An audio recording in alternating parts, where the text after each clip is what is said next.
경찰이 방송통신심의위원회 내부자가 민원인의 정보를 유출했다는 의혹과 관련해서 방심위 압수수색에 나섰습니다.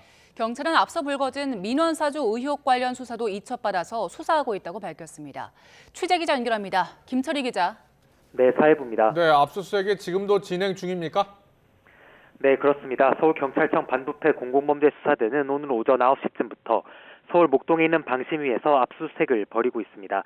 현재 관제실과 민원상담팀, 전산팀과 방송심의국 등에서 강제 수사가 진행되고 있는 것으로 알려졌는데요.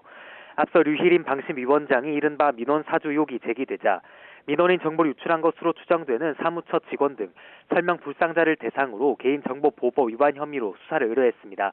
그리고 류 위원장이 수사 의뢰를 예고한 지 3주도 안 돼 경찰이 강제 수사에 착수한 겁니다. 경찰은 압수수색을 통해 유출자를 특정한 뒤 수사 확대 여부를 결정할 것으로 보입니다. 앞서 민원 사주 의혹이 먼저 제기됐었는데 이 부분에 대해서도 현재 수사가 진행 중인 거죠? 네, 그렇습니다. 민원 사주 의혹을 류희림 위원장이 가족과 지인 등을 동원해 뉴스타파 녹취록을 인용 보도한 특정 방송사 보도를 심의하는 무더기 민원을 사주했다는 의혹인데요. 회피 등 절차 없이 류 위원장이 심의에 참여했다는 내용의 부패 신고서가 지난달 국민권익위에 접수됐습니다. 지난 12일에는 방심위 노조 역시 권익위에 류 위원장을 이해충돌방지법 위반으로 신고했습니다.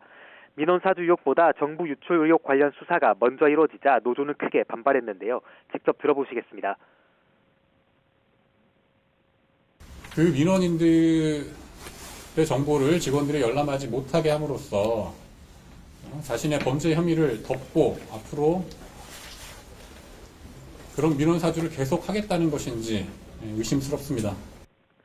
이에 대해 경찰은 민주당이 류 위원장을 고발한 사건이 남부지검에 접수됐다가 서울 양천경찰서로 이첩돼 수사가 진행되고 있다고 밝혔습니다. 앞서 류 위원장은 제기된 혐의에 대해 당시 뉴스타파 관련 민원이 180여 건 접수됐고 민원에 의한 것이 아니라 자신이 취임하기 전 이미 긴급 안건으로 상정돼 민원 제기와는 무관하다고 해명했습니다. 지금까지 사회부에서 전해드렸습니다. 거대 양당의 공천 작업이 본격적으로 시작되면서 정치권은 이제 80여일 앞으로 다가온 총선 채비에 분주한 모습입니다. 제3지대 신당 움직임과 맞물려서 거대 양당의 공천 배제, 즉 컷오프 발표 시기와 그 규모도 주목을 받고 있습니다. 취재기자 연결합니다. 김경수 기자. 네, 국회입니다. 네, 먼저 국민의힘 상황부터 볼까요? 전국 순회 일정을 마무리했죠. 한동훈 비대위원장. 이제 총선 준비에 속도를 내고 있다고요? 네, 공천 배제 즉 컷오프 기준 마련 등 공천 작업의 핵심을 담당하게 될 국민의힘 공천관리위원회가 내일 첫 회의를 열고 본격적인 활동에 들어갑니다.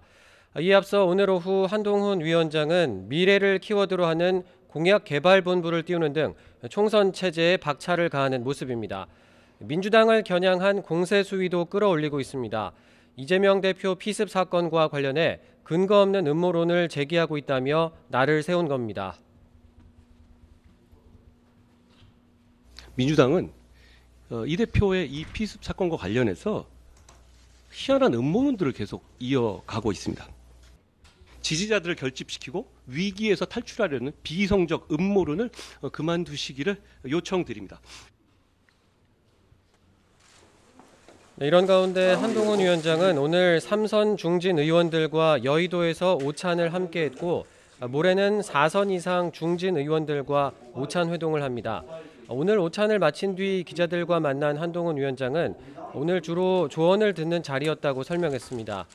다만 정치권에선 여당 공천 과정에서 현역 물갈이 비율이 앞서 이뇨한 혁신위가 제시했던 20%를 넘어설 거란 관측도 나오고 있습니다. 네, 민주당의 공천 일정은 어떻게 진행되고 있습니까? 네, 민주당은 오늘부터 오는 20일까지 총선 후보자 공모를 받고 이후에 적합도 조사, 면접 등을 거쳐서 다음 달 초에 컷오프 대상을 확정할 예정입니다. 앞서 재판을 받고 있는 사람 등 부적절한 인사들이 민주당 예비 후보 검증을 통과했다는 논란이 일었는데요. 이와 관련해 홍익표 원내대표는 예비 후보 검증은 일종의 자격 심사라며 공천관리위원회에서 더 강도 높은 심사가 있을 거라고 오늘 아침 라디오 인터뷰에서 밝혔습니다. 공천 등 당내 현안이 적지 않은 가운데 지난 10일 병원에서 퇴원한 이재명 대표는 아직 자택에서 회복에 전념하고 있습니다. 당무 복귀 시점은 정해지지 않았지만 민주당은 이번 주 복귀 가능성이 있는 것으로 보고 있습니다. 대표님께서 최고위원분들한테 국회 의중 관련한 얘기 전달하시거나 한 게 있었어요? 공식적으로 확인해 보지는 않았고요. 이번 주 중에 복귀하실 가능성이 있는 걸로 그렇게 말씀드리겠습니다. 민주당은 또 정부가 이재명 대표 피습 사건을 축소 은폐하려 했다는 의혹을 제기하고 있는데요. 민주당 당대표 정치테러대책위는 오늘 기자회견을 열고 이 대표 습격 피의자의 신상 공개 여부 재심의를 경찰에 공식 요청했습니다. 총선을 앞두고 신당을 만드는 등 제3지대 움직임도 활발합니다. 자세한 내용 전해주시죠. 민주당을 탈당한 이낙연 전 대표가 추진하는 가칭 새로운 미래는 내일 창당 발기인 대회를 엽니다. 이준석 전 국민의힘 대표가 만드는 가칭 개혁신당은 오는 20일 창당 대회를 열고 공식 출범할 예정입니다. 이원욱, 김종민, 조응천 의원 등 민주당 탈당 의원 3명이 주도하는 가칭 미래대연합도 2월 4일 창당 대회를 목표로 하고 있습니다. 미래대연합은 이번 주 중에 제3지대 정치 세력들이 서로의 가치와 비전을 검증하고 합의할 수 있는 대화 자리를 추진하겠다고 밝혔는데요. 정치권에서는 미래대연합과 이낙연 전 대표 신당이 먼저 연대하고 이후 이준석 전 대표 신당과도 힘을 합치는 시나리오가 거론되고 있습니다. 거대 양당 공천 과정에서 배제된 현역 의원들이 신당으로 합류할 가능성이 있어서 컷오프 발표 시기도 주목을 받고 있습니다. 지금까지 국회에서 전해드렸습니다. 제3지대 신당 가운데 새로운 선택에 동참 의사를 밝혀온 류호정 정의당 의원이 탈당을 선언했습니다. 정의당 비례대표인 유 의원은 탈당하면 의원직을 잃게 되는데요. 유 의원은 당이 민주당 이중대가 되고 있다는 취지로 비판하면서 탈당의 사유를 밝혔습니다. 들어보겠습니다. 당기위원회에 출석해 소명한 후 정의당을 탈당하고 의원직을 내려놓겠습니다. 사랑하는 당원 여러분, 정의당이 다시 민주당 이중대의 길로 가고 있습니다. 어제는 운동권 최소연합을 선언했지만 조만간 조국신당과 개혁연합신당, 진보당 등과 함께 민주당이 주도하는 비례위성정당에 참가하게 될 겁니다. 저는 지금 이 순간에도 정의당이 민주당의 도움 없이는 살아남을 수 없는 정당으로 몰락해가는 걸 참을 수가 없습니다. 정의당의 잘못된 선택에 반대하는 기록을 남깁니다. 마지막으로 당의 공적 기구에서 제 진위가 무엇이었는지 소명하겠습니다. 이후 징계 결과와 상관없이 정의당을 탈당하고 의원직을 내려놓겠습니다.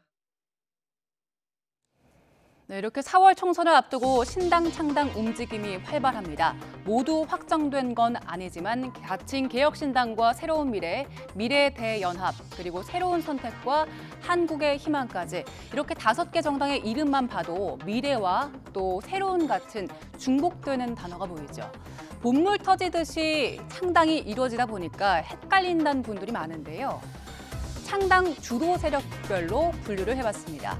여당 정치인이 주축이 된 가칭 개혁신당과 또 민주당 세력 중심의 새로운 미래와 미래대연합, 그리고 금태섭 전 의원과 류호정 의원이 주축인 새로운 선택, 그리고 양향자 의원이 창당한 한국의 희망이 제3지대에서 움직이고 있습니다. 새 정당을 만들기 위해선 여러 문턱을 넘어야 하는데요. 창당은 크게 3단계로 진행됩니다. 먼저 중앙당 창당준비위원회를 설립해야 하는데요. 이때 200명 이상의 발기인을 모아야 합니다. 그 다음 문턱은 더 높습니다. 최소 5개의 시도당을 창당해야 하는데 각 시도당의 법적 당원 수는 1,000명 이상이어야 합니다. 5개 시도당에서 창당을 해야 하니까 총 5,000명 이상을 모아야겠죠. 이후 새 정당은 창당 대회를 열어야 하는데 대회 5일 전까지 일간지를 통해서 공고를 해야 하고요. 중앙선관위에 신고하면 정식 정당으로 등록하게 됩니다. 이런 과정을 거치려면 많은 돈과 사람이 필요하겠죠. 신당 창당의 비용은 천차만별이고 또 정확히 공개가 되진 않았지만 지난 2000년 창당한 정몽준 대표의 국민통합21은 16억 2,100만 원이 들었다고 공개했고요. 2014년 안철수 의원이 참여한 새정치민주연합은 30억 원이 든 걸로 알려졌습니다. 최근에는 온라인을 중심으로 창당 비용을 크게 줄였는데요. 대표적으로 가칭개혁신당이 눈에 띕니다. 한 건에 10원 정도인 문자 메시지 발송은 최소화하고 0.5원 정도가 되는 대량 발송 이메일을 보냈다는데요. 개혁신당 홈페이지에는 오늘 기준 5만 1,000명이 넘는 당원이 모였고요. 지난 6일 대구에서 길거리 당원 모집 운동을 하기로 했습니다. 화려하게 진행됐던 중앙당 창당대회 풍경도 변했습니다. 과거 국민의당과 바른정당은 각각 대전과 서울의 큰 체육관에서 창당대회를 열었는데요. 많은 사람을 모아서 대규모로 진행했고 또 무대 설치와 대관료 등의 큰 비용이 들었습니다. 요즘에는 유튜브로 생중계돼서 대규모 대회를 열 필요성이 줄어든 만큼 규모가 축소됐습니다. 지난해 한국의 희망과 새로운 선택 모두 큰 돈을 들이지 않고 의원회관에서 창당대회를 열었고요. 개혁신당도 오는 20일 의원회관에서 창당대회를 엽니다. 5개 신당은 설 전까지 제3지대를 통합해야 한다는 데 공감대를 형성했습니다.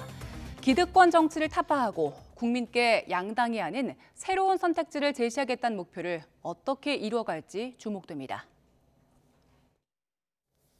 윤석열 대통령이 경기 남부에 조성 중인 반도체 클러스터에 622조 원의 투자가 예상되고 이에 따라 양질의 일자리 300만 개가 생길 것이라고 강조했습니다. 올해 만료되는 반도체 투자 세액 공제는 법의 효력을 연장할 방침이라고 했는데요. 취재기자 연결해 알아봅니다. 권남기 기자. 네, 용산 대통령실입니다. 윤 대통령이 반도체 산업의 중요성을 언급하면서 반도체 클러스터의 청사진을 다시 한번 강조했다고요? 네, 그렇습니다. 윤 대통령은 오늘 경기 수원 성균관대 반도체관에서 세 번째 민생 토론회를 열었습니다. 민생을 살찌우는 반도체 산업을 주제로 열린 이번 토론회에서 윤 대통령은 반도체는 그 어떤 산업보다 민생을 풍요롭게 하고 양질의 일자리를 제공한다고 강조했습니다. 특히 반도체 산업엔 용수나 전력 공급 등 엄청난 양의 전후방 관련 투자가 필요하고 협력업체의 동반 투자도 뒤따르면서 공장을 하나 세우면 어마어마한 일자리를 창출한다고 설명했는데요. 이어 경기 남부 지역에 조성 중인 반도체 클러스터를 언급하며 622조 원 규모의 투자가 이뤄지고 앞으로 300만 개의 일자리가 생길 것으로 내다봤습니다. 토론회 발언 잠시 보시죠. 622조 규모의 투자를 지금 예상하고 있는데 이미 시작이 됐고 앞으로 20년에 걸쳐서 최소한 양질의 일자리가 300만 개는 새로 생길 것으로 예상하고 있습니다. 벌써 우리나라 반도체 클러스터에서 사업 기회를 찾아보기 위해서 외국인 투자 기업들이 몰려들고 있습니다. 그 덕분에 세계적으로 이런 해외로부터 유입되는 투자가 전부 반토막 나 있는 상황에서 지난해 우리나라만 외국인 직접 투자가 역대 최대치를 기록했습니다. 윤 대통령은 또 올해 만료되는 반도체 투자 세액 공제와 관련해 법의 효력을 더 연장해서 앞으로 투자 세액 공제를 계속해 나갈 방침이라고 밝혔습니다. 특히 반도체 투자 세액 공제를 두고 대기업 퍼주기란 이야기도 있지만 세액 공제로 반도체 기업 투자가 확대되면 관련 생태계와 전체 기업의 수익, 일자리, 국가 세수가 늘어난다며 거짓 선동에 불과하다고 선을 그었습니다. 이어 반도체 산업의 성장을 견인한 선각자들이 있었다며 박정희 전 대통령과 이병철 삼성그룹 창업회장을 꼽기도 했는데요. 당시엔 미래 세대에 어떤 기회를 창출해줄지 얼마나 잘 될지 예측하기 어려웠다고 덧붙였는데 이는 지금의 반도체 클러스터 구축이나 세제 지원 등이 미래를 위한 노력이란 점을 강조하기 위한 것으로 보입니다. 윤 대통령은 또 새로 만들어진 경제안보 담당 국가안보실 3차장과 조만간 실설될 대통령실 과학기술 수석을 언급하며 대통령이 직접 반도체 산업의 혁명적 발전을 챙기겠다는 의지라고 강조했습니다. 지금까지 용산 대통령실에서 YTN 권남기입니다. 영재고나 과학고 같은 특목고를 지원하는 학생들이 매달 150만 원 이상 고액을 사교육에 지출하는 비율이 일반 고등학교 학생들보다 최대 6배 많은 것으로 나타났습니다. 사교육에 돈을 많이 써야 좋은 학교에 간다는 뜻일까요? 자, 취재기자 연결해 알아보겠습니다. 신지원 기자. 네, 사회정책부입니다. 영재고 특목고 진학을 목표로 공부하는 중학생들, 일반고 준비생보다 사교육비 지출이 얼마나 더 많은 겁니까? 네, 영재고나 과학고 등 특목고를 준비하는 중학생도 특목고에 진학한 고등학생도 사교육비 지출이 일반고 준비생이나 재학생보다 최대 6배 더 많은 것으로 나타났습니다. 교육시민단체 사교육 걱정 없는 세상은 강덕구 더불어민주당 의원과 함께 매달 사교육에 150만 원 이상 지출하는 학생이 얼마나 되는지 조사했습니다. 중학교 3학년 중에는 과학고 준비생의 42.9%, 영재고 준비생의 25%가 매달 150만 원 이상 사교육비를 지출한다고 답해 일반고 준비생보다 최대 6배 가까이 많았습니다. 또 밤 10시가 넘도록 심야 사교육을 받는 중학생도 과학고 57.1%, 영재학교 진학 희망자는 50%에 달해 20% 수준인 일반고 희망 학생에 비해 입시 스트레스가 큰 것으로 나타났습니다. 그만큼 특목고에 진학하기 위해 더 많은 돈과 시간을 들이는 건데 진학 후에도 마찬가지였습니다. 영재학교나 특목고에 이미 재학 중인 고등학교 1학년 학생들은 일반고 1학년보다 사교육비에 고액을 지출하는 경우가 최대 6배 많았습니다. 조사 결과 고등학교 1학년의 경우 일반고에서 7.1% 수준이었지만 영재학교에서는 6배가 넘는 43.8%로 나타났습니다. 또 과학고는 38.5%, 자사고는 29%로 뒤를 이었고 외고나 국제고 1학년 학생 가운데 고액 사교육을 받는다고 응답한 경우도 21.7%에 달했습니다. 네, 이제 고등학교 유형별로 사교육비 격차가 큰 상황을 볼 수 있었는데요. 교육 현장의 반응은 어떻게 나오고 있습니까? 현장 교사들은 고교 서열화 문제를 심각하게 바라보는 것으로 나타났습니다. 중등교사 1,700여 명을 대상으로 선문한 결과 전체의 65.7%는 영재학교 과학고를 중심으로 한 고교 서열화에 문제가 있다고 응답했고 사교육비가 가계에 경제적 부담이 된다는 응답도 95%가 넘었습니다. 사교육 걱정 없는 세상은 학생들이 사교육에 내몰리는 고교 서열화를 방치해서는 안 된다며 교육부가 관련 대책을 내놓아야 한다고 촉구했습니다. 오늘 오전 기자회견 발언 직접 들어보시겠습니다. 많은 학생들이 사교육을 받으면서까지 지원할 수밖에 없는 그런 격차를 가지고 있는 게 현실입니다. 이번 발표를 통해서 교육부는 우리 아이들이 모두가 좋은 교육을 받을 수 있는 상향 평준화 그리고 일반고 전환 정책 등에 대해서 조금 더 진지하게 고민을 하고 또 매년 3월 정부가 발표하는 사교육비 통계에 고교 유형별 사교육비 지출 현황에 대한 정보가 미흡하다며 구체적인 통계 발표를 촉구할 계획이라고 밝혔습니다. 지금까지 사회정책부에서 전해드렸습니다. 북한이 신형 고체연료 추진체를 사용한 극초음속 중장거리 탄도미사일 IRBM 시험 발사에 성공했다고 밝혔습니다. 정부와 군 당국은 유엔 안보리 결의를 위반한 도발이라며 즉각 중단할 것을 강력히 촉구했습니다. 이런 가운데 최선희 북한 외무상은 오늘부터 사흘간 러시아를 방문할 예정이어서 무기 거래 등을 논의할지 주목됩니다. 취재기자 연결합니다. 조수연 기자.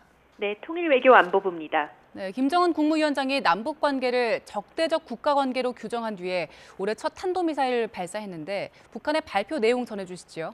네, 북한 미사일 총국은 극초음속 기동형 조종 전투부를 장착한 중장거리 고체연료 탄도미사일 IRBM을 어제 오후 성공적으로 시험 발사했다고 밝혔습니다. 미사일 총국은 주변국의 안전에 그 어떤 영향도 주지 않았고 지역 정세와는 무관하게 진행됐다며 강력한 무기 체계들을 개발하기 위한 정기적인 활동의 일환이라고 주장했습니다. 북한은 미사일의 고도와 사거리를 비롯해 재원 식별이 가능한 이동식 발사대는 공개하지 않았습니다. IRBM의 사거리는 3,000에서 5,500km인데요. 평양에서 미국 전략자산이 배치된 괌까지가 직선거리로 3,500km여서 괌을 사정권에 두고 있습니다. 우리 군은 이번에 발사된 미사일이 약 1,000km를 비행해 동해상에 탄착했다고 분석했고 일본 방위성은 최고 고도 50km 이상으로 최소 500km를 비행했다고 평가했습니다. 군 당국은 오늘 오전 입장문을 통해 유엔 안보리 결의를 위반한 명백한 도발이라며 즉각 중단할 것을 강력히 촉구했습니다. 또 한미 일체형 확장 억제 실행력을 높이고 한국형 삼축체계 등 자체적인 대응 능력을 강화하고 있다면서 우리에 대한 직접적인 도발을 할 경우 압도적으로 대응할 것이라고 강조했습니다. 통일부도 북한이 연초부터 한반도 평화를 위협하고 우리 사회 국론 분열을 꾀하는 언동을 지속하고 있는 데 대해 강력히 규탄한다고 밝혔습니다. 이어 정부는 북한 정권이 이런 도발이 자신들의 체제를 지켜줄 것이라는 헛된 꿈에서 하루속히 깨어나 진정으로 북한 주민들을 위하고 한반도의 미래를 향한 올바른 길로 나설 것을 촉구한다고 덧붙였습니다. 네, 최무 선임 외무상을 러시아로 향했는데 방러 기간에 북러 외무장관 회담이 열릴 걸로 보인다고요? 네, 아마 그렇게 될 것 같습니다. 북한 매체들은 최선희 외무상을 단장으로 하는 정부 대표단이 러시아 방문을 위해 어제 평양에서 출발했다고 보도했습니다. 이번 러시아 방문은 지난해 10월 북한을 찾은 세르게이 라브로프 러시아 외무장관의 초청으로 이루어졌는데요. 재작년 6월 외무상으로 승진한 최 외무상이 해외를 단독으로 방문하는 것은 이번이 처음입니다. 최 외무상은 오늘부터 17일까지 러시아에 머물며 라브로프 장관과 북러 외무장관 회담을 열어 양측 간 협력 방안을 논의할 것으로 보입니다. 푸틴 대통령이 지난해 9월 러시아에서 열린 북러 정상회담에서 김정은 국무위원장의 방북 초청을 수락한 만큼 이번에 푸틴 대통령의 방북 일정이 구체적으로 논의될지 주목됩니다. 이와 함께 러시아와 북한의 무기 거래에 관한 논의 가능성도 관심입니다. 북한과 러시아는 계속 무기 거래를 부인하고 있지만 미국과 우크라이나는 북한이 러시아에 무기를 제공해온 것으로 판단하고 있습니다. 통일부는 러북 양자 간 무기 거래 등 불법적 협력 행위가 지속되고 있는 데 대해 국제사회가 엄중하게 경고하고 있다며 최선희 외무상의 이번 방러에 대해서도 예의주시하고 있다는 점을 북한과 러시아가 분명히 인식해야 할 것이라고 밝혔습니다. 지금까지 통일외교안보부에서 YTN 조수연입니다. 우리의 정기국회에 해당하는 북한의 최고인민회의가 오늘 평양에서 개최됩니다. 북한은 통상적으로 연초에 열리는 최고인민회의에서 지난해 말 노동당 중앙위원회 전원회의 결정사항을 이행하기 위한 올해 국가 예산안을 채택합니다. 이번 회의에서는 김정은 국무위원장이 최근 새롭게 천명한 통일 남북관계 원칙을 반영하기 위해 헌법과 관련 법령이 개정될지 주목됩니다. 김정은 북한 국무위원장이 최근 미국에 대한 초강경 대응을 천명한 가운데 도널드 트럼프 전 대통령은 자신의 재임 기간 김정은과의 개인적 관계가 미국 안보에 도움이 됐다고 주장했습니다. 트럼프 전 대통령은 공화당 첫 대선 경선인 아이오와 코커스를 하루 앞두고 아이오와주 심슨 대학 유세에서 이같이 밝혔습니다.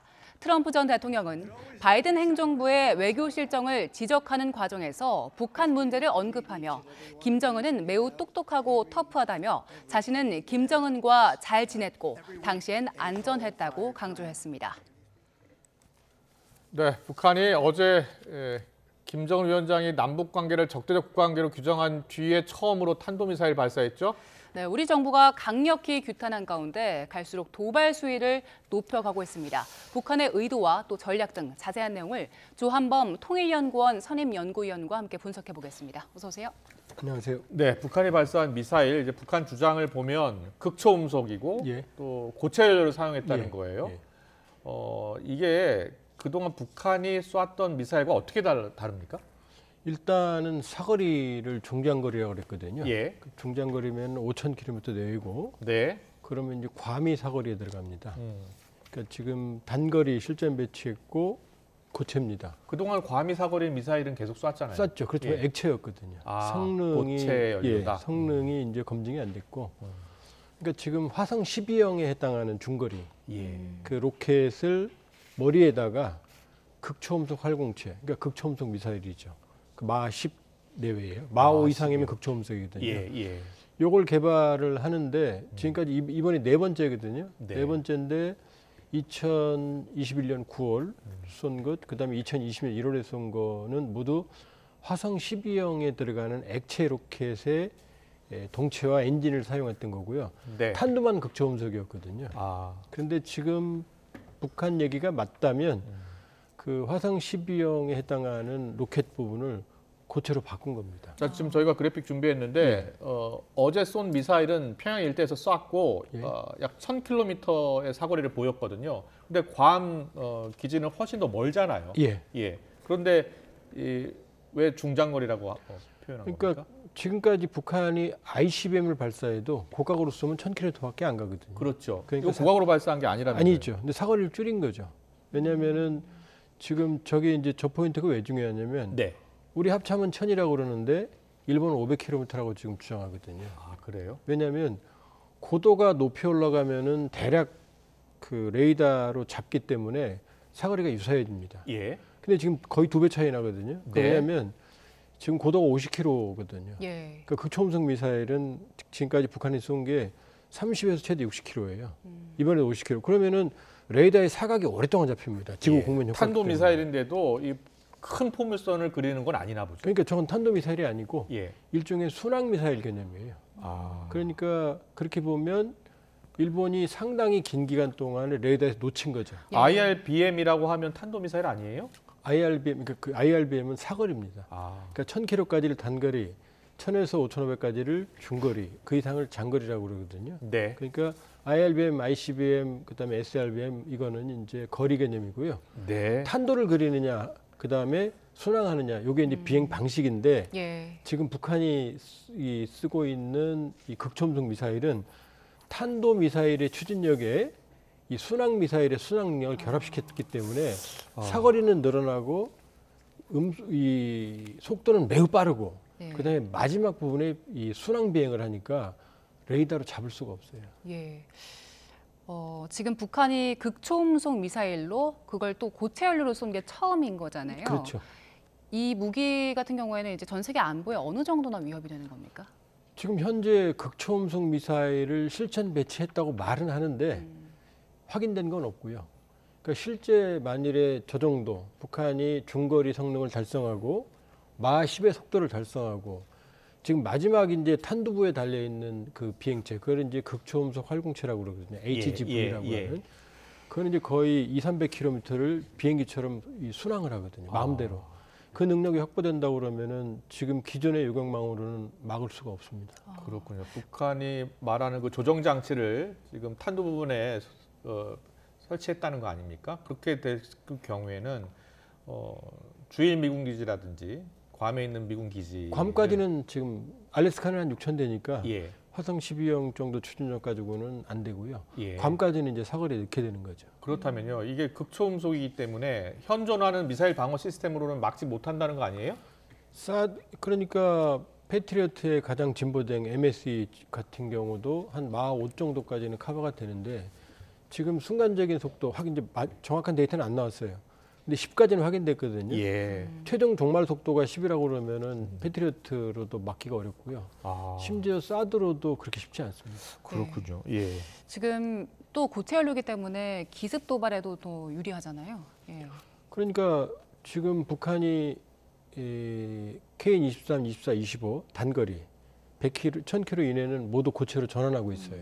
그러니까 기존에 스커드나 노동 미사일을 고체로 개량하고 있고 실전 배치했다고 그랬으니까 예. 성능이 상당히 검증이 됐고 그다음에 지난해 북한이 화성 18형 ICBM 고체를 3번 쐈거든요. 네. 그리고 3번째 발사 훈련이라고 그랬거든요. 그럼 ICBM도 단거리와 장거리를 고체로 전환할 때는 얘기인데 여기 비는 게 지금 중거리거든요. 예. 이 중거리를 고체로 전환하고 있는 거죠. 그럼 우리 정부 입장에서는요. 우리나라 입장에서 이 극초음속 미사일을 방어할 수 있는 시스템이 없잖아요, 지금. 어떻게 대비해야 됩니까? 일단은 사거리를 물론 불가능한 건 아니지만 IRBM이기 때문에 북한 지역에서 남한으로 쏘는 데는 적합하지 않아요. 그때 쏠 때는 이제 KN-24, 24, 25를 쏠 거예요. 그렇죠. 중거리니까 주일 미군 기지나 아니면은 이제 괌을 쏘게 되는데 현실적으로 요격이 전혀 불가능한 건 아닌데 어렵다는 얘기죠. 어렵다는 얘기죠. 그리고 사실상 사전 탐지하고 여러 가지 종합적인 징후를 찾아내면 어느 정도 이제 그 요격 가능성이 있지만 단거리 극초음속 미사일도 개발할 수 있는 거 아니에요, 그러면? 단거리 극초음속 미사일도 이론적으로는 가능하죠. 그러나 단거리 극초음속 미사일은 아직은 그 실전 배치한 사례는 없고요. 그러나 어찌됐건 기존의 요격 체계는 어렵다.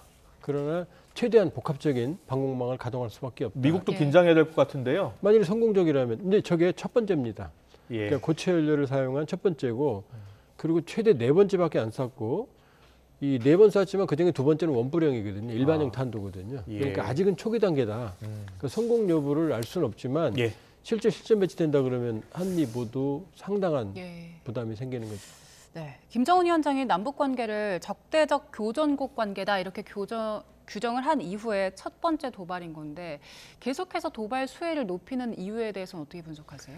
지금은 이제 나무를 보기보다는요 숲을 봐야 됩니다. 그러니까 뭐냐면 매번 우리 행동 때문에 도발을 한다기보다는 지금 하노이 미북 정상회담 결렬 이후에 북한이 정한 몇 가지 방침이 있습니다.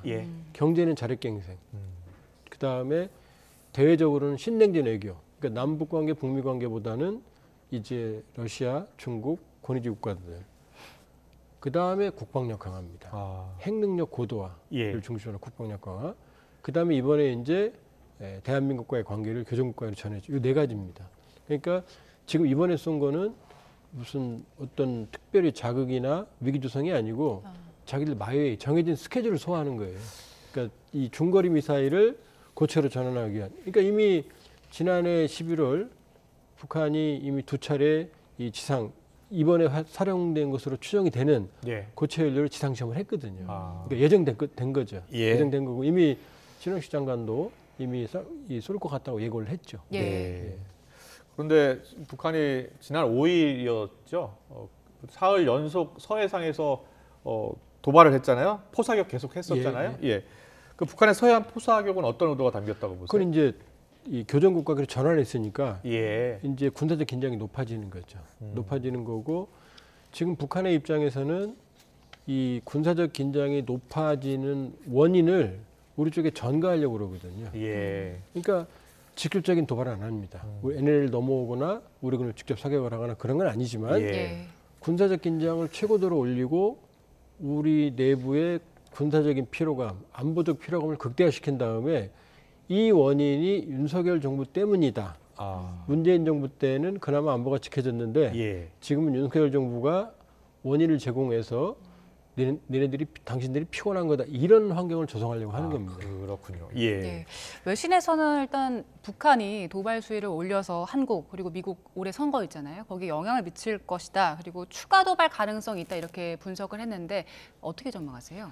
물론 이제 북한의 큰 그랜드 디자인이지만 아무래도 한국과 미국에서 본인들에게 유리한 정치 지형이 만들어지는 게 좋죠.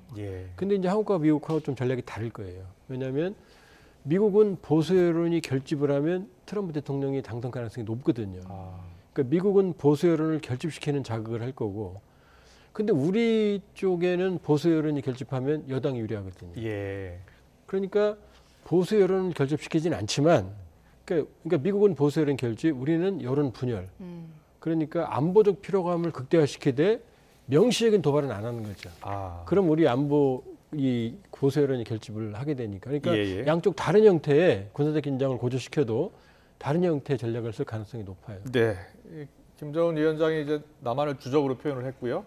그리고 남북 교류를 담당했던 기구들을 지금 다 정리하고 있는 상황 아니겠습니까? 지금 그러니까 북한의 기존의 통일 방안은 무력 통일이 또 있지만 고려 연방제입니다. 하나의 국가, 하나의 민족 밑에 두 개의 체제가 있는데 그다음에 통일 전략은 통일 전선 전술. 대한민국 내부에서 친노동당 세력들이 확산이 돼서 북한식으로 흡수 통일하겠다. 이런 거거든요. 그러니까 남쪽을 관리하려면 통일 전선부가 필요하죠. 조국평화통일위원회가 필요하죠. 그다음에 여러 가지 그 선전선동 기구, 여명이라든지 메아리라든지 필요하죠. 그다음에 남쪽에 있는 그 고정 간첩들에게 난수 방송도 해야 되죠. 그런데 이 모든 게 의미가 없어졌다고 생각하니까 다 끊어버리는 거예요. 그래서 평화 방송도 중단한 거군요. 그러니까 이런 모든 기구들을 차례대로 다 정리하는 거죠. 앞으로 뭐 추가적으로 또 어떤 기구들 정리해 나갈까요? 지금 말씀드린 얘기들, 조평통, 통전부, 그다음에 지금 이제 뭐 평양방송부터 시작해 이게 다 끊었죠. 난수평방송 끊었고. 그러니까 나왔던 기구들, 미나협이라든지 이런 것들 다 정리하겠죠. 그렇군요. 이 평양방송이 난파 간첩에게 지령을 보내던 방송이었다고요? 그러니까 그것도 뭐냐면 좀 숨은 그림이 있는데 그동안 남쪽의 친북 세력과 북한의 일종의 이제 공작원들의 여러 가지 투자를 봤는데 재미를 못 봤다는 얘기예요. 그러니까 끊어버리겠다는 얘기입니다. 그렇군요. 그런데 미국의 일부 전문가가 이 김정은 위원장이 전쟁을 결심한 것으로 보인다 이런 이야기를 하더라고요. 어떤 내용이었습니까, 먼저? 일단은 이제 그 미국의 해커 박사, 예. 핵 박사부터 시작해서 로버트 칼린하고 한반도 예. 전문가 둘이 이제 그런 얘기를 한 거죠. 이제 선대처럼 김일성 시기로 돌아가 전쟁을 할 것처럼. 이게 좀 무책임한 말인 것 같아요. 이 상황에서. 왜냐하면 원래 북한은 항상 전쟁할 생각이 있거든요. 네. 갑자기 새로운 상황은 아니고. 근데 사실은 전쟁을 한다는 얘기는 뭐냐면 아까도 말씀드렸지만 북한이 고려연방제와 통일전선 전술은 북한식 평화통일이에요. 네. 자기들이 주도하는. 그러니까 자기들이 갑이 되는 통일인데 이게 불가능해졌거든요. 그러니까 이 시기에는 남한 대한민국은 통일의 대상이고 흡수통일 대상이고 이걸 막는 게 미국이거든요. 그러니까 주적이 미국이었거든요. 그러니까 외세배격, 주한미군 철수. 근데 트럼프 대통령하고 해보니까 미국하고는 협상이 될 것 같은데 오히려 우리가 안 되거든요. 왜? 우리가 북한 국력의 50에서 100 빼고 지금 뭐 북한이 흡수통일한다고 그래서 그 동의할 사람 있나요? 그러니까 오히려 우리가 더 큰 적이 된 거예요. 그러니까 반동사상문화배격법, 평양문화보호법, 청년교양보장법, 군중신고법 이런 것처럼 오히려 한류가 가장 위협이 된 거거든요. 그러니까 주적을 미국의 상국으로 바꾼 거예요. 그러니까 뭐 전쟁을 당장 하겠다는 게 아니라 오히려 수세적인 상황에서 그러잖아요. 자신들을 건드리지 않으면 자기들도 대사변을 일방적으로 결정하지는 않겠다. 이런 표현이 나오거든요. 그러니까 갑자기 뭐 전쟁을 하겠다 이런 건 아니고 오히려 체제 경쟁에서 실패한 김정은 체제의 일종의 패배선언, 자기 방어적인 패배선언이 이번에 2개의 교정국가로 전환한 거다. 왜냐? 그렇군요. 분단 체제에 유일하게 평화 통일을 안 하겠다고 말한 지도자가 김정은이 처음이거든요. 엄밀히 보면 반민족적 발언을 한 거예요. 그러니까 그건 공세적인 게 아니라 사실은 수세적인 겁니다. 자기들이 주도하는 통일이 안 될 것 같다는 판단하에 이제 무력 점령을 하겠다. 이게 옵션 하는 거죠. 통일밖에 없는 거죠. 그러면 김정은 위원장의 그 무력 점령을 강조한 상황인 거면 앞으로 그 남한에 대해서 추가적인 도발 있다면 어떤 것들 예상하십니까? 일단 여러 가지 군사적 긴장은 고조시키고 모든 상황에서 북한식 평화 통일이 안 됐기 때문에 무력 통일을 위한 전쟁 준비 여기에 전념을 하겠죠. 근데 그것도 별로 바람직하지 않은 게 결국 전쟁 준비는 돈이 많아야 하거든요. 우크라이나가 지금 경제력이 딸리니까 어렵잖아요. 미국이 전쟁 잘하는 건 돈 많기 때문이거든요. 그러니까 경제적인 어려움이 북한에 가중될 수밖에 없죠. 경제난, 식량난 이게 해소가 안 된 상태에서 국방력 강화, 전쟁 준비에 돈이 더 들어가니까 사실은 말은 호기롭게 했지만 김정은 체제로서는 그렇게 좋은 옵션은 아닌 거죠. 그렇군요. 앞서 저희가 트럼프 전 대통령이 재임 중에 김정은과 잘 지냈고 우리는 안전했다라고 이야기했다고 했잖아요. 그런데 지금 말씀 들어보면 북한이 오늘 11월 미국 대선 그리고 우리 4월 총선에 영향을 미치기 위해서 투트랙으로 도발할 가능성이 있다는 말씀을 해주셨잖아요. 북한은 미국이 지금 현재 바이든 민주당 정부잖아요. 어느 정부가 서기를 더 원합니까? 지금 북한의 이런 스탠스 입장은 윤석열 정부와 바이든 정부와는 불가능하다는 판단인 거예요. 그러니까 남쪽에는 이 진보 진영, 그다음에 그 미국에서는 보수 진영이 주도권을 잡는 게 유리하다고 판단하는 거고 그게 바로 문재인 트럼프식입니다. 그렇군요. 알겠습니다. 북한의 극초음속 IRBM 발사 성공. 자, 이 극초음속 미사일이 또 이 고체 연료를 가지고 있고요. 또 유도 장치도 있다고 합니다. 이 미사일의 특징에 대해서 살펴봤고 앞으로 남관계에 미칠 영향까지 짚어봤습니다. 조한범 통일연구원 수석연구위원과 함께했습니다. 잘 들었습니다. 고맙습니다.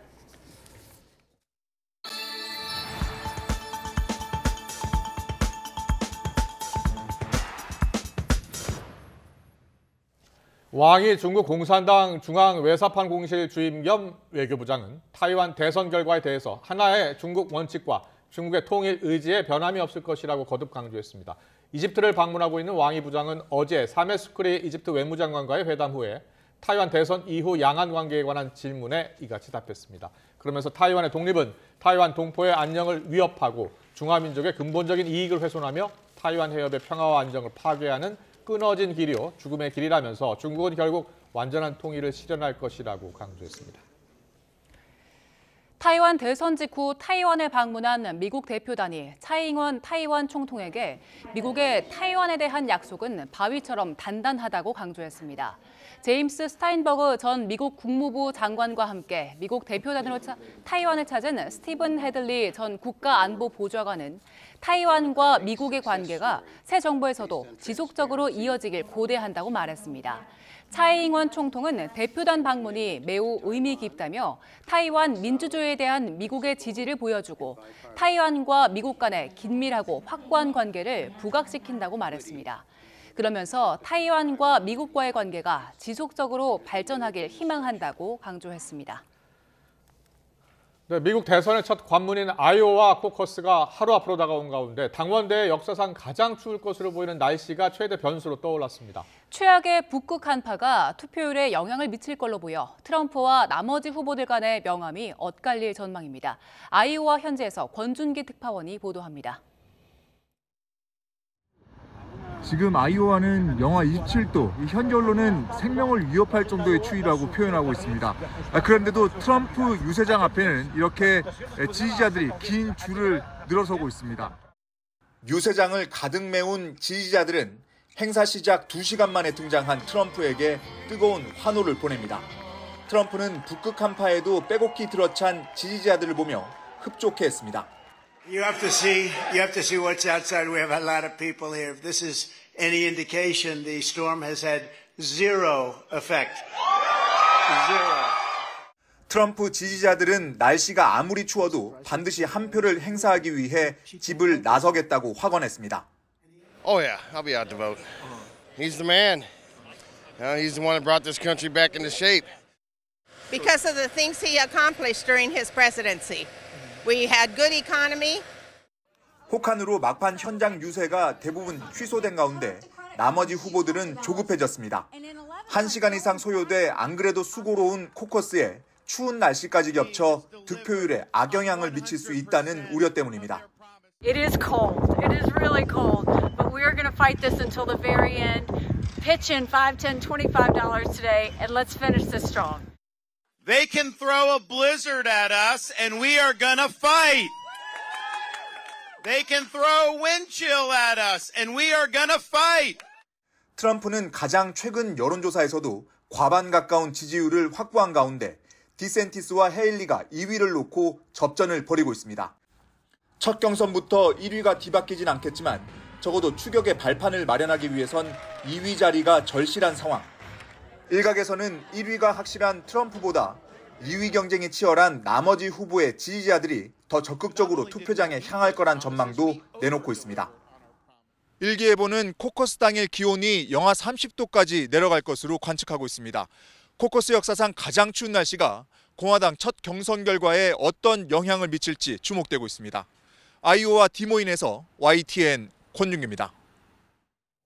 네, 오늘 아침 반짝 추위가 찾아오면서 낮에도 찬바람이 불고 있습니다. 이번 추위는 내일 낮부터 누그러지겠는데요. 자세한 날씨는 기상캐스터 연결해서 알아봅니다. 이혜민 캐스터.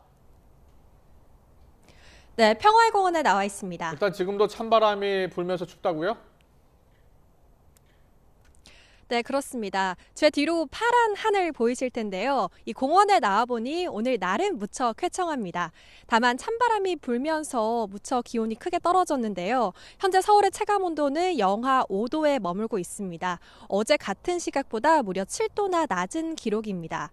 이번 추위는 다행히 내일 낮부터 기온이 오르면서 누그러지겠습니다. 내일 아침까지는 영하권 추위가 이어지니까요. 출근길은 옷차림 따뜻하게 하셔야겠습니다. 밤사이 기온이 크게 떨어지면서 오늘 경기와 북동부와 강원에는 한파특보가 발령 중입니다. 경기도 연천과 강원 산간 등 일부 지역은 오늘 오전 한파주의보가 한파경보로 강화됐습니다. 맑은 날씨가 이어지고 있지만 추위 속에 이미 내린 눈과 비가 얼어서 빙판을 이루고 있는 곳이 있습니다. 이동하실 때는 미끄럼 사고에도 주의하셔야겠습니다. 내일은 전국이 맑다가 오후부터 차츰 구름이 많아지겠습니다. 내일 아침에는 영하권 추위가 이어지겠는데요. 내일 아침 서울 영하 7도, 대전 영하 8도, 광주 영하 4도, 대구 영하 5도 예상됩니다. 낮부터는 예년 기온을 회복하면서 추위가 누그러집니다. 서울 4도, 대전 6도, 광주 8도, 부산은 10도까지 오르겠습니다. 이후에도 남은 한 주간 심한 추위는 없겠습니다. 다만 주 후반에는 충청과 영동 그리고 남부지방에 비나 눈이 내릴 전망입니다. 현재 동쪽 지방은 대기가 매우 건조합니다. 동해안을 중심으로는 건조주의보가 확대 발령되기도 했는데요. 오늘은 바람도 무척 강하게 부는 만큼 불씨 관리에 더욱 신경 써주셔야겠습니다. 지금까지 YTN 이혜민입니다.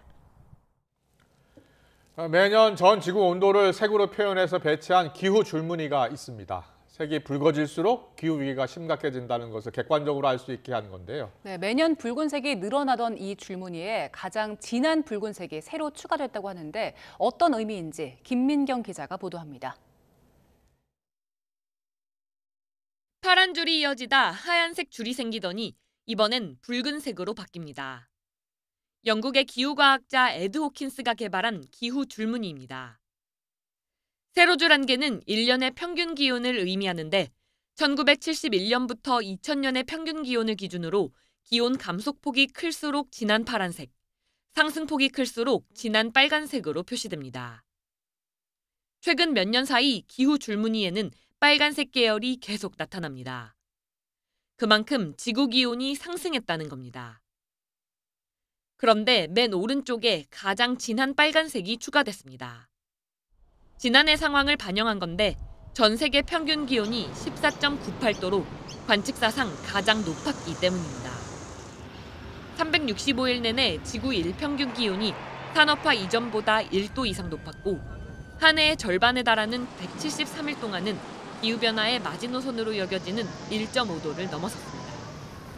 문제는 지난해부터 이어진 엘니뇨의 영향으로 올해는 기온이 더 높아질 수 있다는 전망이 우세하다는 겁니다. 현재 동태평양 수온이 평년보다 2도 이상 높은 슈퍼 엘니뇨죠. 지금으로 본다면 몇 주에서 두 달 내로 가장 최정점을 찍을 것으로 보입니다. 올해 지구촌이 산업혁명 이후 가장 뜨거울 것이란 경고가 나오는 가운데 우리나라도 봄과 여름철 이상고온이 우려됩니다. YTN 김민경입니다. 고물가의 경제가 어려운 상황에서도 연말연시 이웃 돕기 모금, 사랑의 온도탑에 기부의 손길이 뜨거웠던 것으로 나타났습니다. 사회복지공동모금회는 어제 자정까지 전국 사랑의 열매를 통해서 4,440억 원이 모여 목표액의 101.2%를 기록했다며 지난해보다 하루 일찍 목표를 달성했다고 밝혔습니다. 국민연금 가입이 의무가 아닌데도 자발적으로 가입한 사람에 대해 자격을 잃는 기준이 완화됩니다. 개정안은 국민연금 이미 가입자 또는 이미 계속 가입자가 보험료를 내지 않았을 경우 자격을 잃게 되는 기준을 보험료 체납 3개월에서 6개월로 연장했습니다. 세종의 한 아파트에서 발생한 화재로 일가족 3명이 중태에 빠진 가운데 경찰이 방화 가능성 조사에 나섰습니다. 경찰은 불이 난 집 거실에서 20리터짜리 기름통 1개를 발견했다고 밝혔고 소방은 발화 지점이 여러 곳이고 화재 당시 스프링클러는 작동한 것으로 확인됐다고 말했습니다. 어젯밤 11시쯤 세종시 한솔동의 한 아파트 7층에서 펑하는 소리와 함께 불이 나 40대 부부와 초등학생 등 3명이 전신에 2, 3도 화상을 입었으며 현재 병원에서 의식불명 상태로 치료를 받고 있습니다. 오늘 아침 7시 10분쯤 경부고속도로 신갈분기점 부산 방향 부근에서 통근버스와 광역버스 등 5대가 잇따라 부딪혔습니다. 이 사고로 30여 명이 다쳐 주면 병원으로 이송돼 치료를 받고 있습니다. 또 사고 수습을 위해 5개 차로 가운데 2개 차로가 통제되면서 출근길 주변 도로가 극심한 정체를 빚었습니다. 오늘 아침 8시 15분쯤 전북 정읍시 왕림교차로에서 좌회전하던 덤프트럭과 직진하던 1톤 트럭이 충돌했습니다. 이 사고로 1톤 트럭에 타고 있던 운전자 55살 A씨 등 2명이 숨지고 49살 B씨 등 2명이 크게 다쳤습니다. 지난달 경남에서 고병원성 AI 확진 사례가 나온 데 이어 또 야생 조류에서 고병원성 조류 인플루엔자가 확인됐습니다. 경상남도는 창원시 동읍 주남 저수지에서 지난 10일 채취된 야생 큰 기러기 폐사체에서 고병원성 AI H5N6형이 검출됐다고 밝혔습니다.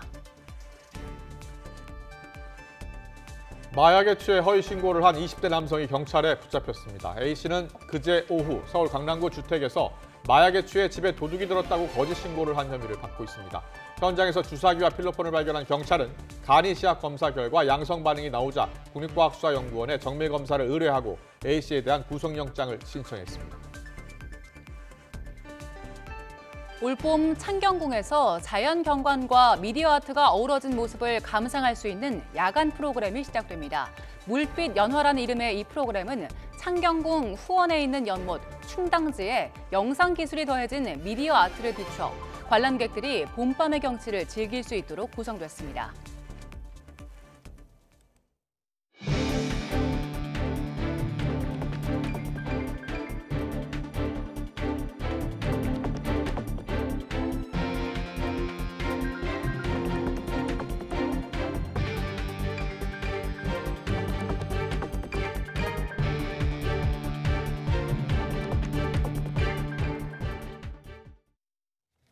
성관계 영상을 불법 촬영한 혐의로 경찰의 수사를 받고 있는 축구선수 황의조 씨가 피해자를 특정할 수 있을 만한 정보를 공개한 혐의로 추가 입건됐습니다. 서울경찰청은 오늘 기자간담회를 갖고 황 씨와 황 씨의 변호인을 성폭력 처벌법 위반 혐의로 입건해 수사하고 있다고 밝혔습니다. 지난해 11월 황 씨 측은 경찰 조사를 받은 이후 낸 입장문에 영상 속 인물을 특정할 수 있는 발언을 포함해 2차 가해 논란이 일었습니다. 불법 촬영 혐의와 관련해서 지난 12일 2차 조사를 마친 경찰은 수사에 필요하다면 황 씨를 다시 불러 조사할 수 있다고 밝혔습니다.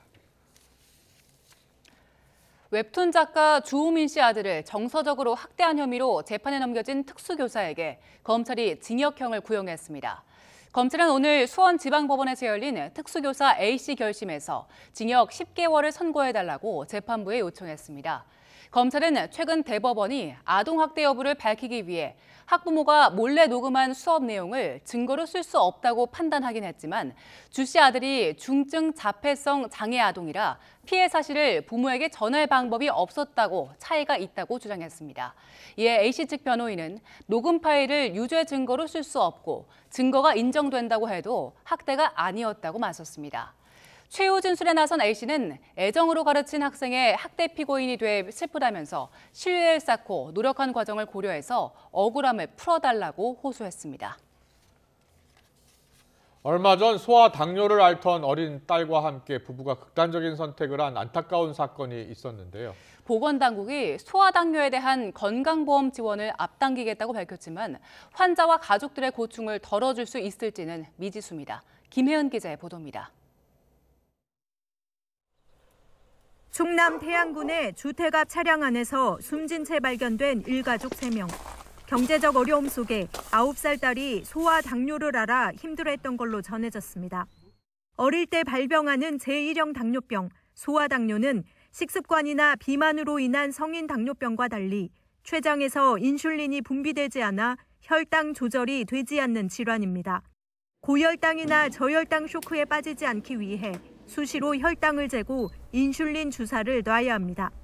실시간 혈당을 재주는 편리한 기기도 나왔지만 학교에 있는 아이와 수시로 소통해 주사를 놓게 하는 것도 만만치 않은 일입니다.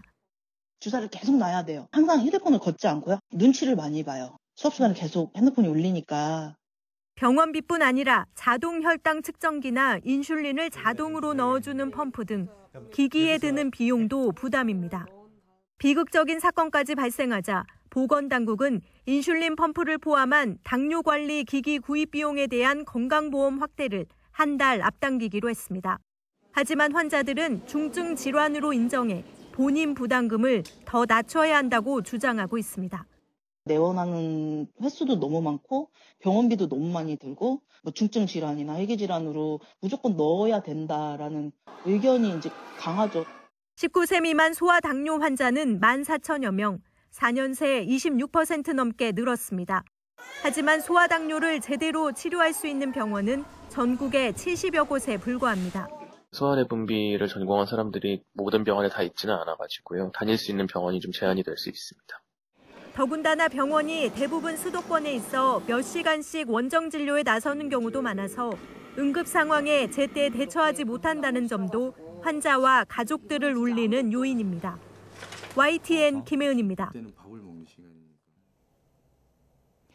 대한아동병원협회가 국가 책임제를 도입해 소아당뇨 환자를 돌봐야 한다고 주장했습니다. 아동병협은 최근 발생한 소아당뇨 환자 일가족 사망과 관련해 예견된 참극으로 일종의 사회적 타살이라며 이같이 말했습니다. 그러면서 소아당뇨 환자는 평생 관리를 해야 하는 만성질환 질병 특성상 가정경제 부담이 매우 크다고 우려했습니다. 아울러 제도적 결함 탓에 부모는 부모대로, 소아당뇨 환자는 환자대로 큰 고통을 겪고 원망 속에 삶을 유지하고 있다며 그동안 아픔을 외면해온 것이 사실이라고 토로했습니다. 금융당국이 코로나19 여파와 고금리, 고물가 지속으로 불가피하게 연체돼서 금융거래에 어려움을 겪는 취약계층의 대출 연체 기록을 삭제하기로 했습니다. 이번 조치에 따라 금융권은 개인 또는 개인 사업자가 지난 2021년 9월 1일부터 오는 31일까지 발생한 2천만 원 이하의 소액 연체를 5월까지 전부 상환할 경우에 연체 이력 정보를 다른 금융기관에 공유하지 못하도록 할 예정입니다. 금융당국은 개인 대출자 290만 명의 연체 이력 정보가 공유 또는 활용이 제한될 것으로 추정된다면서 이로 인해 신용점수 상승과 카드 발급 접근성 등이 제고될 것으로 기대했습니다. 국세청은 오늘 소득과 세액공제 증명 자료를 조회할 수 있는 연말정산 간소화 서비스를 개통했습니다. 연말정산 근로자는 국세청 홈택스 등에서 모두 41가지 소득과 세액공제 증명 자료를 확인할 수 있습니다. 고향사랑 기부금과 영화 관람료, 고용보험료, 수능 응시료, 대학 입학 전용료 등은 올해 처음 제공됩니다. 다만 일용 근로자와 예술인, 노무 제공자, 자영업자 등으로 고용보험에 가입한 경우 간소화 자료에서 고용보험료가 조회되지 않을 수 있습니다. 인천시가 낙후된 지역을 활성화하겠다면서 재물포 르네상스라는 재개발 계획을 추진하고 있는데요. 재물포를 상징하는 고층 타워도 짓겠다고 했는데 중국에 이미 있는 건물과 거의 흡사해서 논란이 예상됩니다. 윤웅성 기자가 단독 보도합니다. 인천시가 지난달 원도심 개발 계획인 재물포 르네상스를 공개하면서 함께 짓겠다고 밝힌 오큘러스 타워입니다. 인천 중구 자유공원에 재물포의 랜드마크로 140m 높이의 고층 전망대를 만들겠다는 계획입니다. 건물 외관의 마름모 모양의 문양이 빼곡하고 나선형으로 길게 뻗은 모습이 특징입니다. 중국 광저우에 지난 2010년 지어진 광저우 타워입니다. 마름모 모양의 문양은 물론 나선형에 건물 허리가 잘록한 부분까지 인천시가 짓겠다는 건물과 비슷합니다. 통유리창으로 돼 있는 전망대를 제외하면 사실상 판박이에 가깝습니다. 얼마나 닮았는지 제가 직접 인천시가 공개한 타워 조감도로 포털 사이트에 유사한 이미지 검색을 해보겠습니다. 중국 광저우 타워가 나옵니다. 심지어 인천시가 타워 인근에 조성하겠다는 정육면체 모양의 공연문화 시설도 광저우 타워 근처에 있는 방송국과 외관이나 구도가 유사합니다. 낙후된 재물포에 독창적인 랜드마크가 지어지길 기대하던 시민들은 아쉽다는 반응입니다. 창피할 것 같아요. 아, 저거는 중국 보고 모형을 바로 보고 따라했구나. 이왕해 주는 거면 새로운 거, 남들이 호감이 갈 수 있는 거. 인천시와 용역업체는 표절은 아니라면서도 어느 정도 유사성을 인정했습니다. 지금 보니까 광저우 저희가 같아서 저도 깜짝 놀랐거든요. 전혀 그런 의도는 없었습니다. 다만 실제 지어지려면 설계 공모와 건축 심의 등을 거치기 때문에 지금 모습과는 전혀 다를 거라고 해명했습니다. 또 만약 닮았더라도 아직은 청사진 단계라 표절 시비로 인한 법적인 문제도 없다는 겁니다. 하지만 저작권 전문가의 이야기는 다릅니다. 구체적 설계가 아닌 조감도일 뿐이라도 특정 건축물과 매우 유사하다면 법률 위반 소지가 있다는 겁니다. 만약 건설까지 됐다면 국제적인 분쟁으로 손해배상이나 철거까지 이어질 수도 있었다고 지적합니다. 우리나라가 어떤 이제 모방의 나라로 어떤 이미지화되는 계기도 될 수 있다라고 생각합니다. 실제 건물까지 들어섰다 그러면은 그 손해는 이제 상상을 초월할 정도로. 취재가 이어지자 인천시는 법적 문제의 소지가 있는지 내부 검토에 들어갔습니다. 해당 타워를 포함해 재물포 르네상스 종합계획 용역사업에 인천시가 사용한 예산은 19억 원이 넘습니다. YTN 윤웅성입니다. 미군은 현지 시간 14일 홍해에서 미국 군함을 향해 날아오던 후티 반군의 순항미사일을 격추했다고 밝혔습니다. 미 중부사령부는 SNS를 통해 이날 오후 4시 45분쯤 홍해 남부에서 작전 중이던 미 구축함 라분호를 향해 후티 반군의 대함 순항미사일 한 대가 발사됐다고 말했습니다. 이 미사일은 예멘 서부 호데이다 해안 부근에서 미 전투기에 의해 격추됐다고 중부사령부는 덧붙였습니다. 그러면서 현재까지 보고된 피해나 부상자는 없다고 덧붙였습니다. 국방부는 예멘 후티 반군의 국제상선 공격과 미국의 대응 공습으로 위기가 고조되고 있는 홍해 해역 등에 대한 기여 방안에 대해 다양한 요소들을 종합적으로 검토하고 있다고 밝혔습니다. 국방부 전하규 대변인은 정례 브리핑에서 우리 정부가 해당 지역에 대한 군사작전 지원을 검토하고 있다는 일부 언론 보도와 관련한 질문에 이같이 답했습니다. 이어 홍해와 관련해 국방부는 우리 선박의 안전한 통항을 위해 모든 노력을 하고 있다고 덧붙였습니다.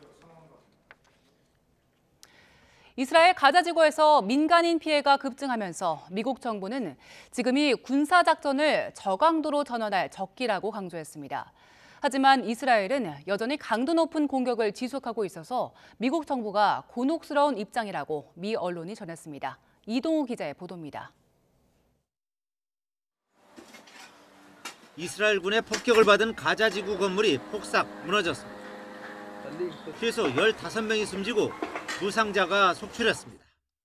يلا الصاروخ الثالث بينزل وزي ما انت شايف على هذا الحال دمار في دمار. 이 같은 이스라엘군의 무차별 공격으로 지난해 10월 개전 이래 가자 지구 전체 인구의 1%가 넘는 2만 4천여 명이 숨졌습니다. 미국 정부는 국제사회 여론이 악화하자 지금이 군사작전을 저강도로 전환할 적기라며 이스라엘을 재차 압박했습니다. 바이든 미국 대통령도 연설장에서 청년층의 반전 시위에 대응하면서 이 같은 입장을 확인했습니다. I understand their passion, and I've been quietly working with the Israeli government to get them to reduce and significantly get out of Gaza. 하지만 이스라엘은 당장 저강도로 전환할 의사가 없음을 분명히 했습니다. אנחנו לא מתכוונים לסגת מח'אן יונס או מכל מקום אחר. הפעולה הצבאית לוקחת זמן. היא מחייבת אותנו להיות מדויקים, ואנחנו מתאימים אותה לאיומים ולחטופים שנמצאים במרחב. 가자 지구 민간인 피해가 급증하면서 미국은 물론 프랑스, 영국, 터키, 파키스탄 등 세계 곳곳에서 휴전과 함께 이스라엘에 대한 제재를 촉구하는 시위가 이어지고 있습니다. 이런 가운데 바이든 대통령이 이스라엘의 강경한 입장 고수에 좌절감을 느끼며 인내심도 바닥이 나고 있다고 미국 인터넷 매체 악시오스가 보도했습니다. 이스라엘에 대한 국제사회 반감이 높아지고 미국 내 여론까지 악화하면서 11월 대선을 앞두고 있는 바이든 정부가 어떤 추가 대책을 제시할지 관심이 쏠리고 있습니다. YTN 이동호입니다. 이스라엘과 팔레스타인 무장정파 하마스의 전쟁이 100일째를 맞은 지난 14일에도 가자 지구에선 거센 공습과 총격전이 이어지며 125명이 숨졌습니다. 외신에 따르면 이날도 이스라엘 전차와 전투기가 가자 지구 남부 칸 유니스와 중부 알 브레이지, 알 마가지 등지의 여러 목표물을 공격했습니다. 이스라엘군은 하마스의 미사일 경납고 여러 곳을 파괴했다고 밝혔습니다. 하마스도 반격에 나서 가자 지구에서 약 40km 떨어진 이스라엘의 아슈도드 지역을 향해 로켓 일제 사격을 가했습니다. YTN 김영수입니다.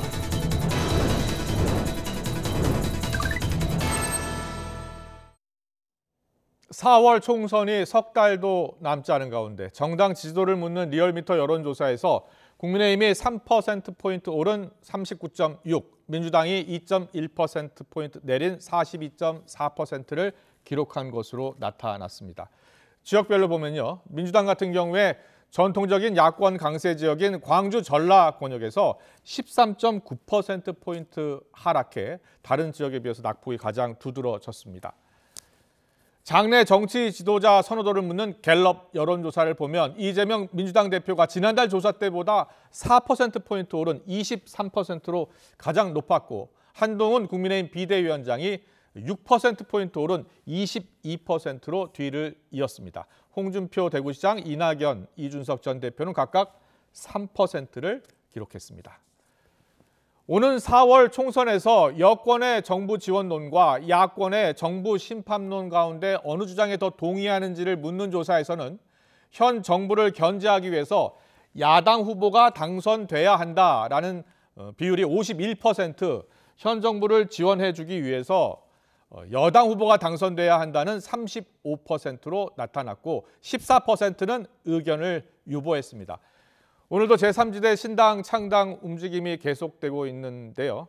자, 국민의힘 민주당도 공천 작업에 속도를 내면서 신경전을 이어가고 있습니다. 오늘 여야 목소리 듣고서 여론톡톡 시작하겠습니다. 민주당은 이 대표의 이 피습 사건과 관련해서 희한한 음모론들을 계속 이어가고 있습니다. 배후 얘기하던데 어떤 걸 상상하시는 건지 제가 묻고 싶습니다. 총리실 고발도 얘기하던데 역시 이 얘기를 총선용으로 계속 끌고 가겠다는 생각밖에 들지 않습니다. 음모론은 먹고 사는 정당이 어떻게 공당일 수 있겠습니까?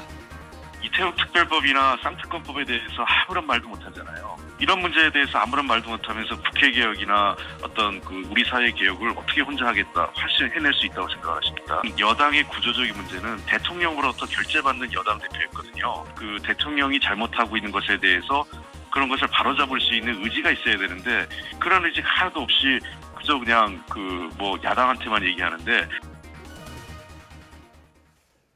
네, 매주 월요일 여론조사에 나타난 진짜 민심 읽어보는 여론톡톡 시간인데요. 오늘은 차재원 부산카톨릭대 특임교수, 배종찬 인사이트 연구소장과 함께하겠습니다. 어서 오십시오. 예, 안녕하세요. 어서 오세요. 안녕하십니까? 예, 안녕하십니까. 자, 지난주 발표된 갤럽 차기 지도자 선호도 여론조사를 잠깐 보면요. 한동훈 위원장의 오름세가 확인이 됐고요. 이재명 대표도 4%포인트 올랐습니다. 자, 먼저 지금 나타난 여론, 민심의 흐름을 어떻게 분석하고 있어요?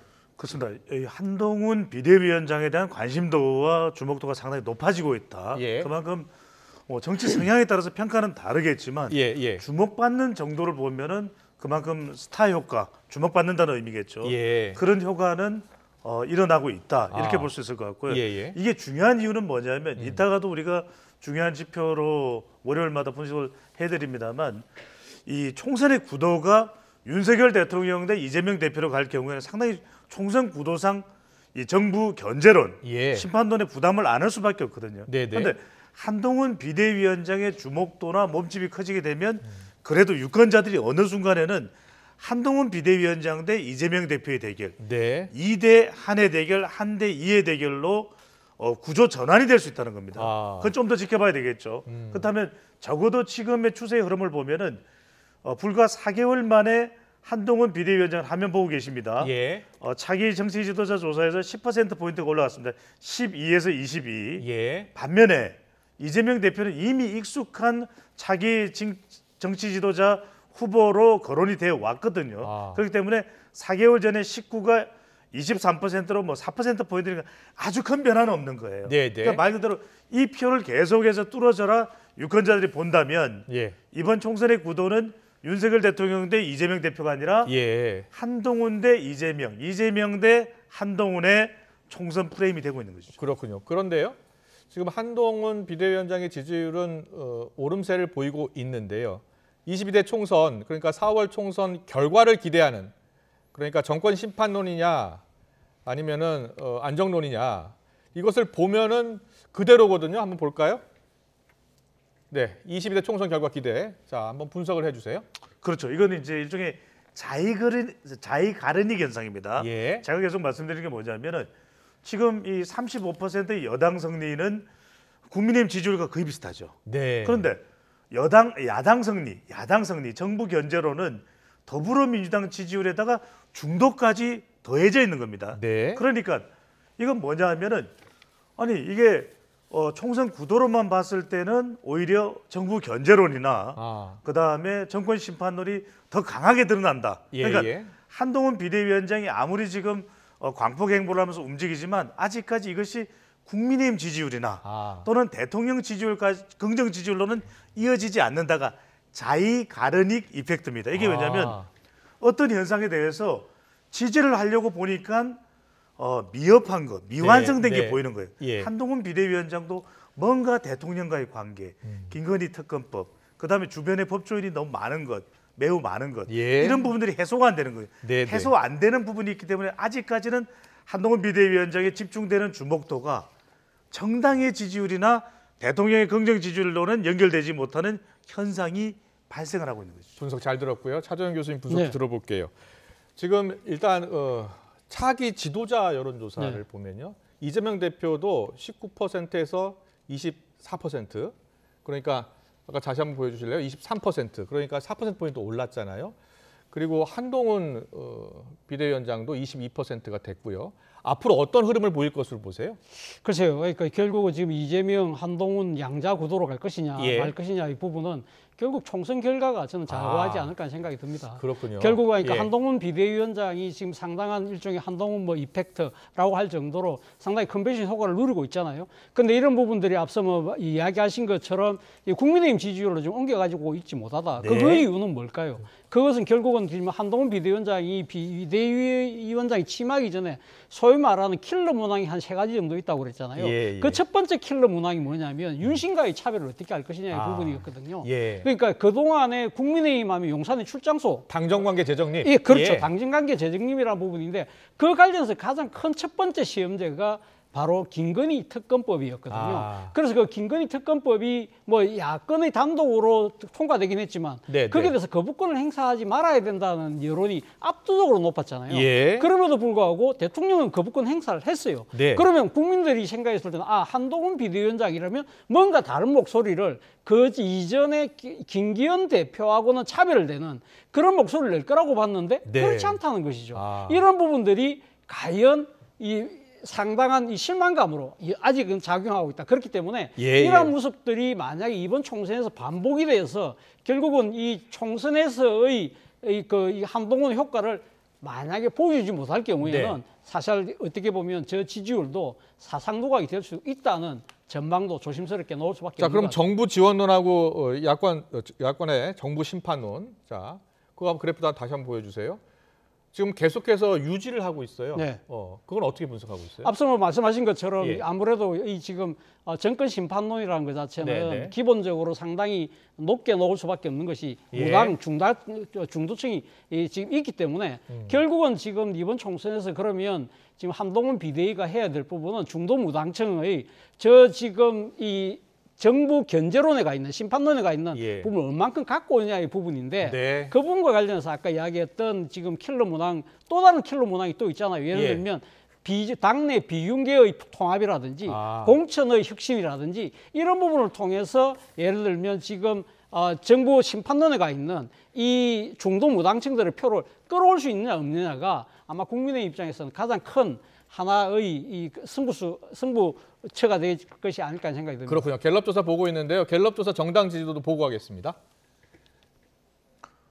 네, 배종찬 소장님께서 갤럽 정당 지지율과 함께 분석을 좀 해주세요. 그렇습니다. 이게 왜 중요할 수밖에 없냐면 방금 전에 말씀하셨던 대로 갤럽 조사의 지지율을 보면 36대 34 거의 차이가 안 나요. 그러면 총선 구도에서 정부 견제론 그래서 야당 후보가 많이 당선돼야 된다는 것이 그렇게 높은데 아니 민주당 지지율은 정작 왜 이래? 이러면 이거 역시 마찬가지로 이재명 리스크 민주당으로서도 이렇게 총선 구도는 유리할지 몰라도 구도상으로는 정작 더불어민주당에게 투표하겠느냐 또는 더불어민주당을 지지하느냐 물어보면 이재명 리스크 때문에 이재명 대표를 둘러싼 친명 비명 갈등 때문에 그다음에 비례 투표 제도에 대해서 결정하지 못하는 것 때문에 이런 것 때문에 선뜻 더불어민주당을 지지하지 못한다라고 하는 그런 자의 가르닉 현상, 리스크 감지 현상이 발생하는 것인데 그러다 보니까 이거 보시면 25%로 오히려 무당층은 1% 포인트가 됐던 더 올라가거든요. 이게 신당 쪽으로 흩어져 가기 때문에 빅텐트가 되면 두려워질 수 있다는 이야기가 나오게 되는 거죠. 야당 후보가 당선돼야 한다는 51%인데 지금 민주당은 34%. 그 차이를 지금 말씀해 주시죠. 그렇습니다. 이게 지역별로 보면은 지역별로는 리얼미터 지역별이 준비가 되어 있죠. 리얼미터 여론조사, 리얼미터 정당 지지도를 좀 보겠습니다. 리얼미터 정당 지지도는 약간 차이가 있습니다. 그렇습니다. 그런데도 불구하고 정당 지지율도 보면은 전체 지지율에서도 자, 리얼미터 정당 지지도부터 다시 보여주세요. 그렇습니다. 그래야지 분석이 됩니다. 차근차근 네. 보여드리겠습니다. 이것도 보면은 리얼미터 정당 지지도는요. 더불어민주당이 42.4, 국민의힘이 39.6입니다. 네, 별 차이가 아니죠. 예. 별 차이가 아니죠. 그 이야기는 뭐냐면 두 정당의 지지율 차이가 지금 3%포인트도 안 된다는 것이 예. 상당히 이 조사를 해온 이래로 붙게 되는 결과로 나온 거예요. 예. 그만큼 그럼 더불어민주당이 왜 지지율 격차를 더 벌리지 못했나? 총선 구도는 이렇게 야당 쪽에 지지하는 그런 총선 구도가 나오는데 네. 그게 바로 이 리스크를 떨쳐내지 못했던 겁니다. 그러다 보니까 자 리얼미터의 지역별을 보여주세요. 예. 김영수 앵커가 오프닝에서 굉장히 예리하게 바로 이 포착했던 그 지역인데 광주 전라를 보면 더불어민주당이 13.9%포인트가 내려갔어요. 지난주 신당 바람 때문입니까? 이상하지 않습니까? 예, 예. 왜 그러냐면 이재명 대표가 피습을 당했고 예. 이런 상황이라면 호남에서 더 올라가야 되잖아요. 네. 이게 바로 이낙연입니다. 아. 이낙연 변수가 발생하니까 호남의 호남마저도 흔들리게 되고 수도권 호남마저도 흔들리게 되니까 서울에서도 조금 예. 인천 경기에서도 2%포인트가 내려갔거든요. 그러니까 예. 이게 과제입니다. 이른바 전국적으로 흩어져 있는 특히 이제 호남은 다 그렇겠지만 네. 이 호남표를 어떻게 하느냐가 중요하고요. 짧게 하나 더 분석을 해드리면 지금 또 국민의힘 봤을 때는 국민의힘의 문제는 뭐냐면 인천 경기예요. 예. 인천 경기가 올라갔다라고는 하지만 이게 한동훈 효과로 보기에는 애게게 이 정도 가지고는 안 되는데 네. 여전히 35.8이면은 인천 경기에서는 민주당보다 10여 %포인트 뒤져 있거든요. 네. 이거 어떡할 거냐. 의석수가 가장 많이 달린 여기에 이제 이른바 한동훈 비대위원장이 대통령과 예. 또는 특검법과 또는 법조인이 너무 많다는 것과 이것과 연관된 이 리스크, 네. 자의가른 이걸 어떻게 끊어내느냐 네. 이게 중요한 거죠. 그러면 윤석열 대통령 지지율로 바로 가겠습니다. 윤석열 대통령 지지율이요. 자, 윤석열 대통령 지지율 갤럽 조사부터 볼까요? 예, 2%포인트 오른 33%, 그리고 부정평가는 3%포인트 내리는 59%로 나타났고요. 근데 갤럽 조사는 그 이유를 묻는 것도 있었어요. 긍정평가 이유에서 외교가 줄어든 반면 부동산 정책, 서민정책 복지가 늘어났는데요. 이 부정평가에서 거부권 행사가 포함이 됐어요? 그렇죠. 아무래도 예. 그러니까 윤 대통령의 이번 김건희 특검법에 대한 거부권 행사는 예. 상당히 많은 국민들을 좀 실망시키게 된 측면이 분명히 있는 것이죠. 네. 그러니까 거부권 행사하면 안 된다고 하는 국민이 압도적으로 많았잖아요. 예. 그런데 사실은 지금 이 역대 정권에서도 대통령이 거부권 행사한 사례들이 많았지만 예. 예를 들면 가족에 대한 그 지금 사안과 관련된 특검법은 한 번도 거부권을 행사하지 않았다는 겁니다. 대표적으로 2008년도입니까? 2009년도죠. 예. 이명박 대통령 같은 경우 내곡동 4.11일 때 결국 아들 문제가 있었잖아요. 예. 그래도 그 특검을 받아들였거든요. 그때 당시 여당이었던 한나라당은 압도적인 가반 의석을 갖고 있었어요. 예. 그럼에도 불구하고 그걸 받아들였는데 윤석열 대통령이 그걸 받아들이지 않았다? 이거는 어떻게 보면 대통령 거부권을 사유화한 거 아니야? 예. 그리고 일종의 이해 충돌인데 이러한 것이 맞다고? 그리고 특히 윤석열 대통령이 그 정치권에 들어오면서 내걸었던 캐치프레이즈가 공정과 상식이잖아요. 예. 이러한 부분들하고 맞지 않다. 이런 부분들이 상당히 많은 국민들한테는 아쉬움으로 작용할 수밖에 없고 이런 부분들이 대통령 지지율로 이어지지 않는다는 것이죠. 한동훈 비대위원장은 이와 관련해서는 이게 총선용 악법이다 이렇게 표현했잖아요. 예. 한동훈 위원장이 어떻게 했어야 됐어요? 그러니까 이 지금 악법이라는 이유가 지금 시기의 문제를처럼 이야기하잖아요. 예. 총선용 악법이라고 예. 한다면 그러면 한동훈 비대위원장은 그럼 일종의 차별화된 한동훈의 이 대응을 보여줄 거라고 많은 사람이 생각했는데 그러면 예를 들면 가면 총선 전이 아니면 총선 후에 가면 하자고 이야기를 하는 것이 맞는 것이 아닐까라고 본다는 것이죠. 물론 독소조항도 몇 개가 있긴 합니다만 한동훈 비대위원장이 정치권 들어오기 직전에 이 문제가 불거졌을 때 뭐라고 이야기했습니까? 모든 사람들은 법에 예의가 없어야 된다고 생각하는데 많은 국민들이 생각했을 때는 한동훈 비대위원장이라고 한다면 예의보다는 그러니까 자신이 이야기했던 원칙에 상당히 천착할 거라고 봤는데 그렇지 못하다는 것이죠. 그런 부분들이 여전히 국민의힘한테는 정치적 부담으로 작용되고 있다는 생각이 듭니다. 그렇군요. 결과적으로 한동훈 비대위원장에게 요구하는 것은 기대하는 것은 설득력일 거예요. 그러니까 총선용 악법으로 단정짓는 그런 접근 방법. 이거 제가 이제 드리는 말씀은 정치 성향에 따라서는 그 평가가 다를 수 있습니다. 총선용 악법이지 그럼 그건 총선용 악법이 아니야. 근데 그렇다 하더라도 기존 여의도에서는 그렇게 설명해 왔더라도 적어도 한동훈 비대위원장이라면 더 설득력 있게, 더 깔끔하게, 더 공감도가 높게 이렇게 접근해 주기를 기대하는 중도층, 무당층, 수도권, 2030 MZ세대가 있거든요. 자, 이 그래프를 그대로 좀 보십시오. 좀 크게 예. 확대를 내주시면 더 좋고요. 왜 중요하냐. 지금 긍정에서 경제, 서민복지, 부동산 정책 해봐야 이게 대통령의 지지율 30%대에서 3%, 4% 되니까 여러분들 계산 쉽습니다. 1, 2% 되잖아요. 그럼 100%로 생각을 해보면 2, 3% 모아봐야 그거밖에 안 돼요. 그런데 거부권 행사 저 문제를 해소했다 그러면 대통령 부정평가가 무려 100%로 보면 6%가 빠지는 겁니다. 6%나 부정평가가 빠져? 그러면 55% 중반대면은 부정평가가 40%대가 될 수도 있어요. 이건 놀라운 것이거든요. 그런데 이걸 왜 필요로 하냐면은 총선용 악법이라고 그러면 어떤 질문이 나올 수밖에 없냐면 아니 특검법 말고요. 비대위원장님 저기 그러면 김건희 여사 관련된 논란은요. 또는 이태원 특별법은요. 그다음에 50억 클럽은요. 이러면 할 말이 공공해지거든요. 그러니까 한동훈 비대위원장은 대통령과 싸우라는 이야기가 아니에요. 대통령과 맞서라는 이야기가 아니에요. 적어도 어떤 것에 설명하는 데 있어서 아 그래도 한동훈 비대위원장이라서 다르네. 이런 평가를 얻어내는 게 필요합니다. 그렇군요. 이제 윤석열 대통령 3년 차 때 총선이 치러지는 거잖아요. 근데 윤 대통령 지지율을 보면 30%대를 벗어나지 못하는 박스권 장세를 계속 보이고 있잖아요. 그렇죠. 이게 총선에는 얼마나 큰 영향을 미칠 것 같아요? 그러니까 제가 말씀드렸듯이 윤석열 대 이재명 이런 구도로 가면은 불리해지는 겁니다. 이렇게 되면 이제 총선 구도로 그대로 투표자의 투표 심리와 의향도 연결되거든요. 그러니까 한동훈 비대위원장이 어서 해야 될 일은 본인의 주목도를 어떻게 하면은 국민의힘이나 또 대통령의 긍정 지지로 연결될 수 있도록 이 자의 가르닉을 어떻게 하면 극복해내느냐. 이게 최대 관건이라고 봐야 됩니다. 이 정치 평론하시는 분들이 대부분 그 윤석열 대통령의 지지율이 40% 정도는 돼야 여당이 어느 정도 선전할 수 있다. 이렇게 분석들 많이 했었잖아요. 그렇죠. 근데 최근 나온 여론조사 보면 리얼미터도 그렇고 갤럽도 그렇고 40%를 넘는 조사가 없어요.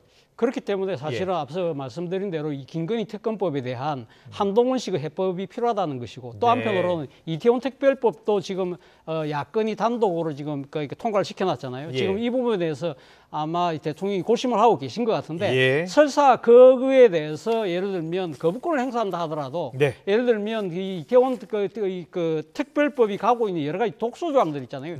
야당 주도의 조사의 구성이라든지 이런 독소 조항은 만약에 그러니까 이 좀 수정하는 식으로 해서 총선 이후에 이 지금 이태원 특별법을 하자는 식으로 역으로 내놓을 수 있느냐. 그러니까 한동훈만의 나름대로 차별화된 정치적인 대응법을 내놓을 수 있느냐를 많은 사람들이 지금 지켜보고 있는 것 같습니다. 알겠습니다. 자, 다음 이슈 넘어가겠습니다. 총선 석 달도 안 남았는데요. 그 어느 때보다 제3지대 움직임이 관심입니다.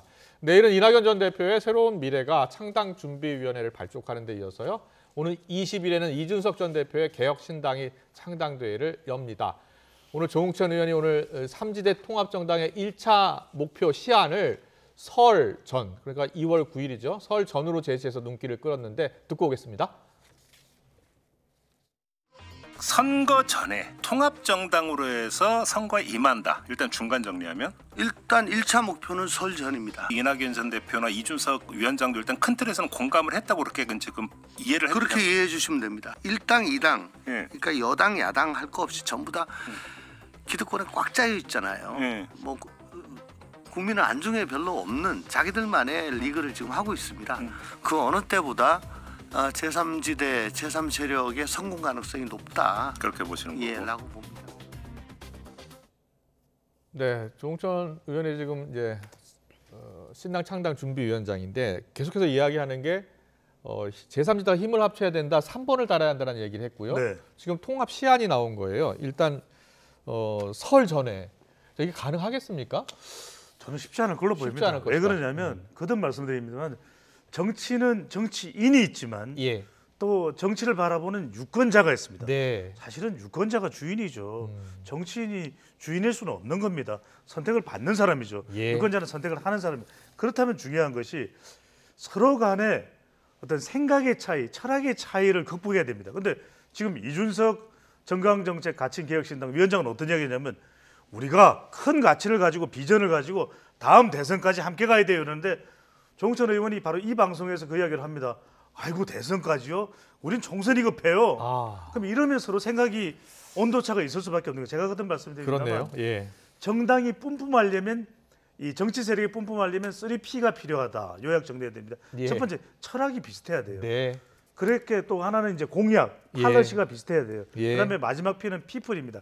사람들이 생각이 녹아들어야 유권자들도 함께 갈 수 있거든요. 네. 그런 동행이 가능해져야 시너지 효과가 있을 겁니다. 자, 쉽지 않을 것이다. 네. 뭐 철학도 다르고 지금 공약도 같아야 하는데 여러 가지가 어떻게 전망하세요? 일단 설날 전이라고 이야기하는 이유는 뭘까요? 그러니까 지금 설날이라는 것이 사실 어떻게 총선을 앞두고 있는 가장 중요한 민감한 시기라는 것이죠. 그렇죠. 그러니까 예. 이 설날은 소위 말해서 이 민족의 대이동이잖아요. 가족들이 다 모이고요. 예, 그렇게 예. 전국의 민심이 섞이는 것이고, 그리고 또 이래 가족들이 모여서 설날 밥상머리 예. 이 화제에, 그러니까 예를 들면 한동훈과 이재명 올라가면 네. 제3지대는 설 자리가 없잖아요. 그렇기 때문에 설날 전에 어떤 식으로든 일종의 가등기 정도는 해놔야 된다. 그렇군요. 그렇죠. 그러니까 예. 그렇기 때문에 아마 조홍천 의원은 이 지금 설전의 통합이라는 것 자체가 쉽지 않다는 걸 알고 있지만, 예. 예를 들면 통합을 하겠다는 선언 정도 하고, 예. 그리고 당명 정도를 만들어 해놓으면 예. 그러면 충분히 설날 때 사람들이 충분히 제3신당에 대한 이야기를 할 수밖에 없을 거야. 예. 그러나 중요한 부분은 앞서 뭐 이야기했습니다만, 예를 들면 정체성을 어떻게 할 것이냐. 그리고 우리가 지향점 위에 앉아 정체성이 담겨 있는 거잖아요. 예. 또 한편으로는 주도권을 어떻게 할 것인데. 주도권. 누가 대표가 될 것인데. 그 다음에는 5개의 세력이 모일 가능성이 크잖아요. 예, 예. 그럴 경우에 가면 지분을 어떻게 나눌 것인데, 이러한 부분들은 일단 갈 길이 가등기부터 머네요. 해놓고 예. 그 뒤에 부분은 인테리어하고 골조 올리는 거는 천천히 해도 된다는 생각도 아마 하고 있지 않을까 생각이 듭니다. 그렇군요. 보면 그 정치권에서는 정당이 성공하려면 확실한 대선 주자가 있어야 한다라는 말 네. 많이 하잖아요. 네. 근데 이 제3지대가 다 모이면 이낙연 전 대표도 대선 뛸 거 아닙니까? 그리고 이준석 전 대표도 그렇고요. 근데 이준석 전 대표가 어제 무슨 얘기를 했냐면 떴다방 같은 이미지로 그런 결사체에 참여할 생각 없다. 네. 적어도 다음 대선까지 무조건 함께할 것을 서약해야 한다라고 했어요. 이게 그렇죠. 무슨 뜻입니까? 이준석 전 대표는 지금 당장 총선보다도 예. 아마 자기 대선을 대선을 보고 있다. 예, 목표로 하고 있다는 것이 들죠. 그렇기 때문에 어제 이준석 대표가 이야기하는 더 큰 집을 이야기하거든요. 예. 그 반면에 이낙연 전 대표는 텐트를 이야기하잖아요. 그렇죠. 텐트 하면 텐트는 누구나 쉽게 세울 수 있잖아요. 예, 쉽게 예. 말하면 이낙연 전 대표 입장에서는 속도가 중요한 거예요. 왜? 아유, 동상이몽이에요, 그러면 동상이몽이죠. 지금? 예. 24년 몸담았던 이 민주당을 뛰쳐나와서 네. 사실은 자신의 지금 주거지를 빨리 만들 필요가 있는 거예요. 아. 그래야만 이번 총선에서 자신의 일종의 정치력을 확인하고 난 뒤에 이걸 바탕으로 해서 자기 대선까지 예. 가겠다는 생각이고, 아. 이준석 전 대표 입장에 튼튼한 집이라는 그래서 거예요. 큰 집 얘기를 했구나. 큰 집 이야기는 예. 뭐죠? 지속 가능성 아닙니까? 그렇다고 네. 한다면 본인이 지금 이렇게 여유를 부리는 것 중에 하나는 본인의 지금 이준석 전 예. 대표가 추진하는 신당 이 모임이 예. 이낙연 전 대표의 그 신당보다 지지율이 좀 더 앞서고 있다. 그런 측면에서 보면 주도권도 자기는 일종의 시간이 급할 필요가 없는 것이죠. 예, 예. 그리고 또 한편으로는 지금 본인이 자기 대선을 이야기하는 부분은 자기 대선에 대해서 자기가 먼저 소위 말해서 이렇게 깃발을 꼽는 거죠. 그렇군요. 그러니까 이준석 전 대표도 지금 다음 차기 대선 때는 피선거권을 이제 획득을 하잖아요. 예, 예. 그렇기 때문에 이낙연 전 대표의 대선을 위한 정치적 발판이나 들러리 노릇은 하지 않겠다는 이야기를 미리 이야기하고 있는 거예요. 그러니까요. 자, 지난주 YTN 자체 여론조사를 보면서 좀 설명을 해주세요. 예. 지난주에 나온 YTN 여론조사 신당 관련이 있어서요. 보여주세요. 네, 신당을 창당하면 총선 투표 어디에 투표하겠느냐라는 그런 여론조사에서 이준석 신당 11%, 이낙연 신당 7%, 국민의힘 24, 더불어민주당 25 나왔거든요. 자, 어떻게 분석을 하고 계시고 앞으로도 신당이 더 나올 거 아니에요. 자, 그렇죠. 어떤 영향을 미칠까요? 아직은 동상이몽이다. 예. 초록 동색이 돼야 신당 효과가 빅텐트 효과 뿜뿜할 수 있거든요. 이야기는 뭐냐면 이준석 신당은 우리 YTN 조사 결과를 보면 두 자릿수 지지율이에요. 예, 예. 본인이 지금 적극적으로 달려들 이유가 없겠죠. 그런데 이낙연 신당은 7%예요. 예. 그러니까 일단 3대 전제 조건이 뭐냐면 신당이 뿜뿜하려면 빅텐트로 네. 일단 이낙연 신당이나 원칙과 상식 등 다른 세력이 지지율이 더 올라와야 돼요. 적어도 같은 두 자릿수 정도 돼서 우리가 합하면 뭐가 될 것 같은데 예, 예. 단독으로는 안 될 것 같아. 이런 다음에 이번에 이 조사에는 포함이 안 되는데 제가 질문을 만들었다면 하나만 더 포함됐으면 네. 좋을 뻔했어요. 예. 이준석 플러스 이낙연 신당은 얼마나 지지율이 나오는가. 그런 조사 나오겠죠, 이제. 그렇죠. 이제 그렇게 되면 이게 20%대가 돼야 돼요. 그러면 탄력이 붙습니다. 이건 합해야 된다는 것이 국민의 준엄한 명령이다.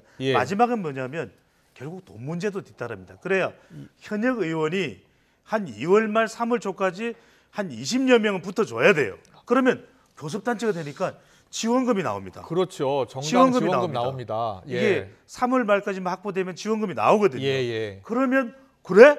지원금도 나오는데 이러면서 가능해지는 거죠. 더 탄력이 붙으면 국민들이 그쯤 되면 국민들 유권자들이 볼 때도 신당 효과 별로야. 그 기대 안 했는데 신당이 될 것 같은데 이런 식으로 유권자들이 바뀔 수가 있기 때문에 이런 3대 조건, 다른 정당도 두 자릿수, 그다음에 합한 정당이 20%대 지지율, 마지막에 현역 의원을 한 20명 정도 확보할 수 있을 때 얼마나 많은 여야 의원들이 저 신당으로 향할지를 지켜봐야 된다는 이야기인데요. 지금 원칙과 상식 의원들 3명 있잖아요. 예? 민주당 탈당. 그렇습니다. 17명도 있습니다. 미래 대연합 창당 준비위원회 지금 준비하고 있고 네. 미래 대연합이 또 이제 만들어질 거 아닙니까? 어떤 영향을 미칠까요? 그러면 일단 미래 대연합 입장에서는 아마 지금 현역 의원이 3명이기 때문에 사실 지금 어떤 세력들보다도 상당히 정치적 지분을 행사할 수 있는 목소리를 높일 수 있는 미래 대연합을 중심으로 뭉쳤으면 하고 바라는 거예요. 그렇죠. 그렇기 때문에 사실은 이낙연 전 대표도 사실 온다고 하더라도 썩 지금 반가워하는 기색이 아니거든요. 그러니까 자기 친들의 입장에서 만약에 지금 이 상태에서 이낙연 전 대표가 오면 이낙연 전 대표의 정치적 이 재기를 위한 발판 또는 이낙연 전 대표의 차기를 위한 일종의 덜러리처럼 돼서는 안 된다는 생각을 하고 있는 거예요. 그렇기 때문에 자신들이 중심을 똘똘 뭉쳐서 여기서 힘을 갖고 있을 때 예를 들면 민주당에서 공천 심사가 진행되면서 탈락해서 오는 의원들도 충분히 모으고 난 뒤에 그래서 최소한 2자리 정도의 의원을 확보하고 난 뒤에 이준석, 이낙연 이런 정치적인 상당한 일종의 거물들하고 겨뤄볼 만하다는 생각을 아마 하고 있을 거예요. 그렇기 때문에 그러나 지금 설이라는 부분이 있기 때문에 그래서 제가 가등기를 이야기한 겁니다. 가등기. 가등기를 해놓고 하긴 하는데 본격적으로 합치는 부분은 아무래도 정치적인 이 지분을 확실하게 행사할 수 있을 때 합치지 않을까 생각이 듭니다. 알겠습니다. 오늘 여론 톡톡은 여기까지 듣겠습니다. 지금까지 배종찬 인사이트 연구소장, 차재원 부산카톨릭대 특임교수와 함께했습니다. 잘 들었습니다. 감사합니다. 감사합니다. 고맙습니다.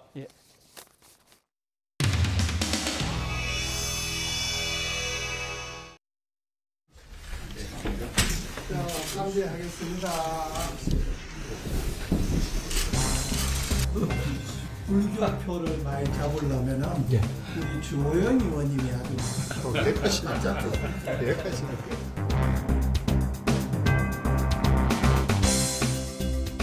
좋은 말씀을 제가 차에서 오고 어제 계속 보면서 왔습니다. 우리 민족의 정신을 그대로 이어가는 것이 이어면서 새로운 걸 해야 될 혁신이지. 민족도 한민족이고 밥 먹는 것도 한식이고 그걸 우리가 지켜야 돼. 맞습니다. 집도 한옥이잖아요. 저도 한단.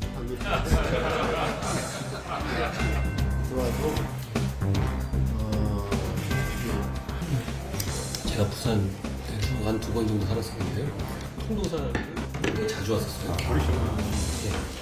그런데도 책 한 권 들고 이제 앉아서 연못 입고 이렇게 다리 이렇게 입고 경나가. 예. 7번 이상은 2007, 8년? 그때 였었어요.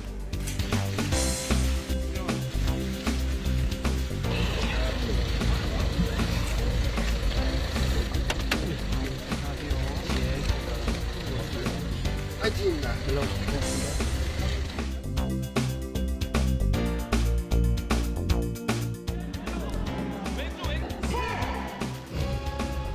이곳 청주의 수동 성당에서 성안나 유치원을 다녔고 4번 과천을 당하고 그 처음이 바로 이곳 부산이었습니다. 사직에서 롯데 야구를 봤습니다. 한동훈 위원장은 정치인이 되더니 거짓말만 늘었습니까? 당시 프로야구 경기는 코로나19 여파로 취소되거나 아예 무관중으로 치러졌습니다. 무관중인데 어떻게 직관을 했다는 말입니까? 다시 한번 힘찬 박수로 함께해 주시기 바랍니다. 저는 어릴 적에 충청인으로 살았습니다. 제가 이렇게 말이 빨라진 것은 사실 원래 제가 충청도 사투리를 썼었는데 서울 와서 일부러 그걸 좀 서울말 따라 하다 보니까 말이 오히려 좀 더 빨라졌습니다. 제 인성이나 제 태도나 제 예의나 이런 부분들은 모두 충청인의 마음으로부터 배운 겁니다. 꺾이지 않는 의기, 절개입니다. 그것이 바로 충남인의 정신이죠.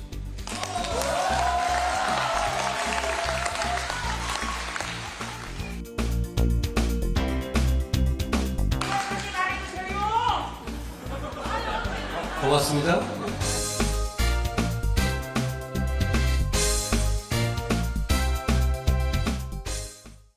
오늘 아침 날이 무척 차가워졌습니다. 서울 기온이 영하 6.9도까지 떨어졌는데요. 한낮에도 찬바람이 불면서 체감온도는 영하권에 머무르고 있습니다.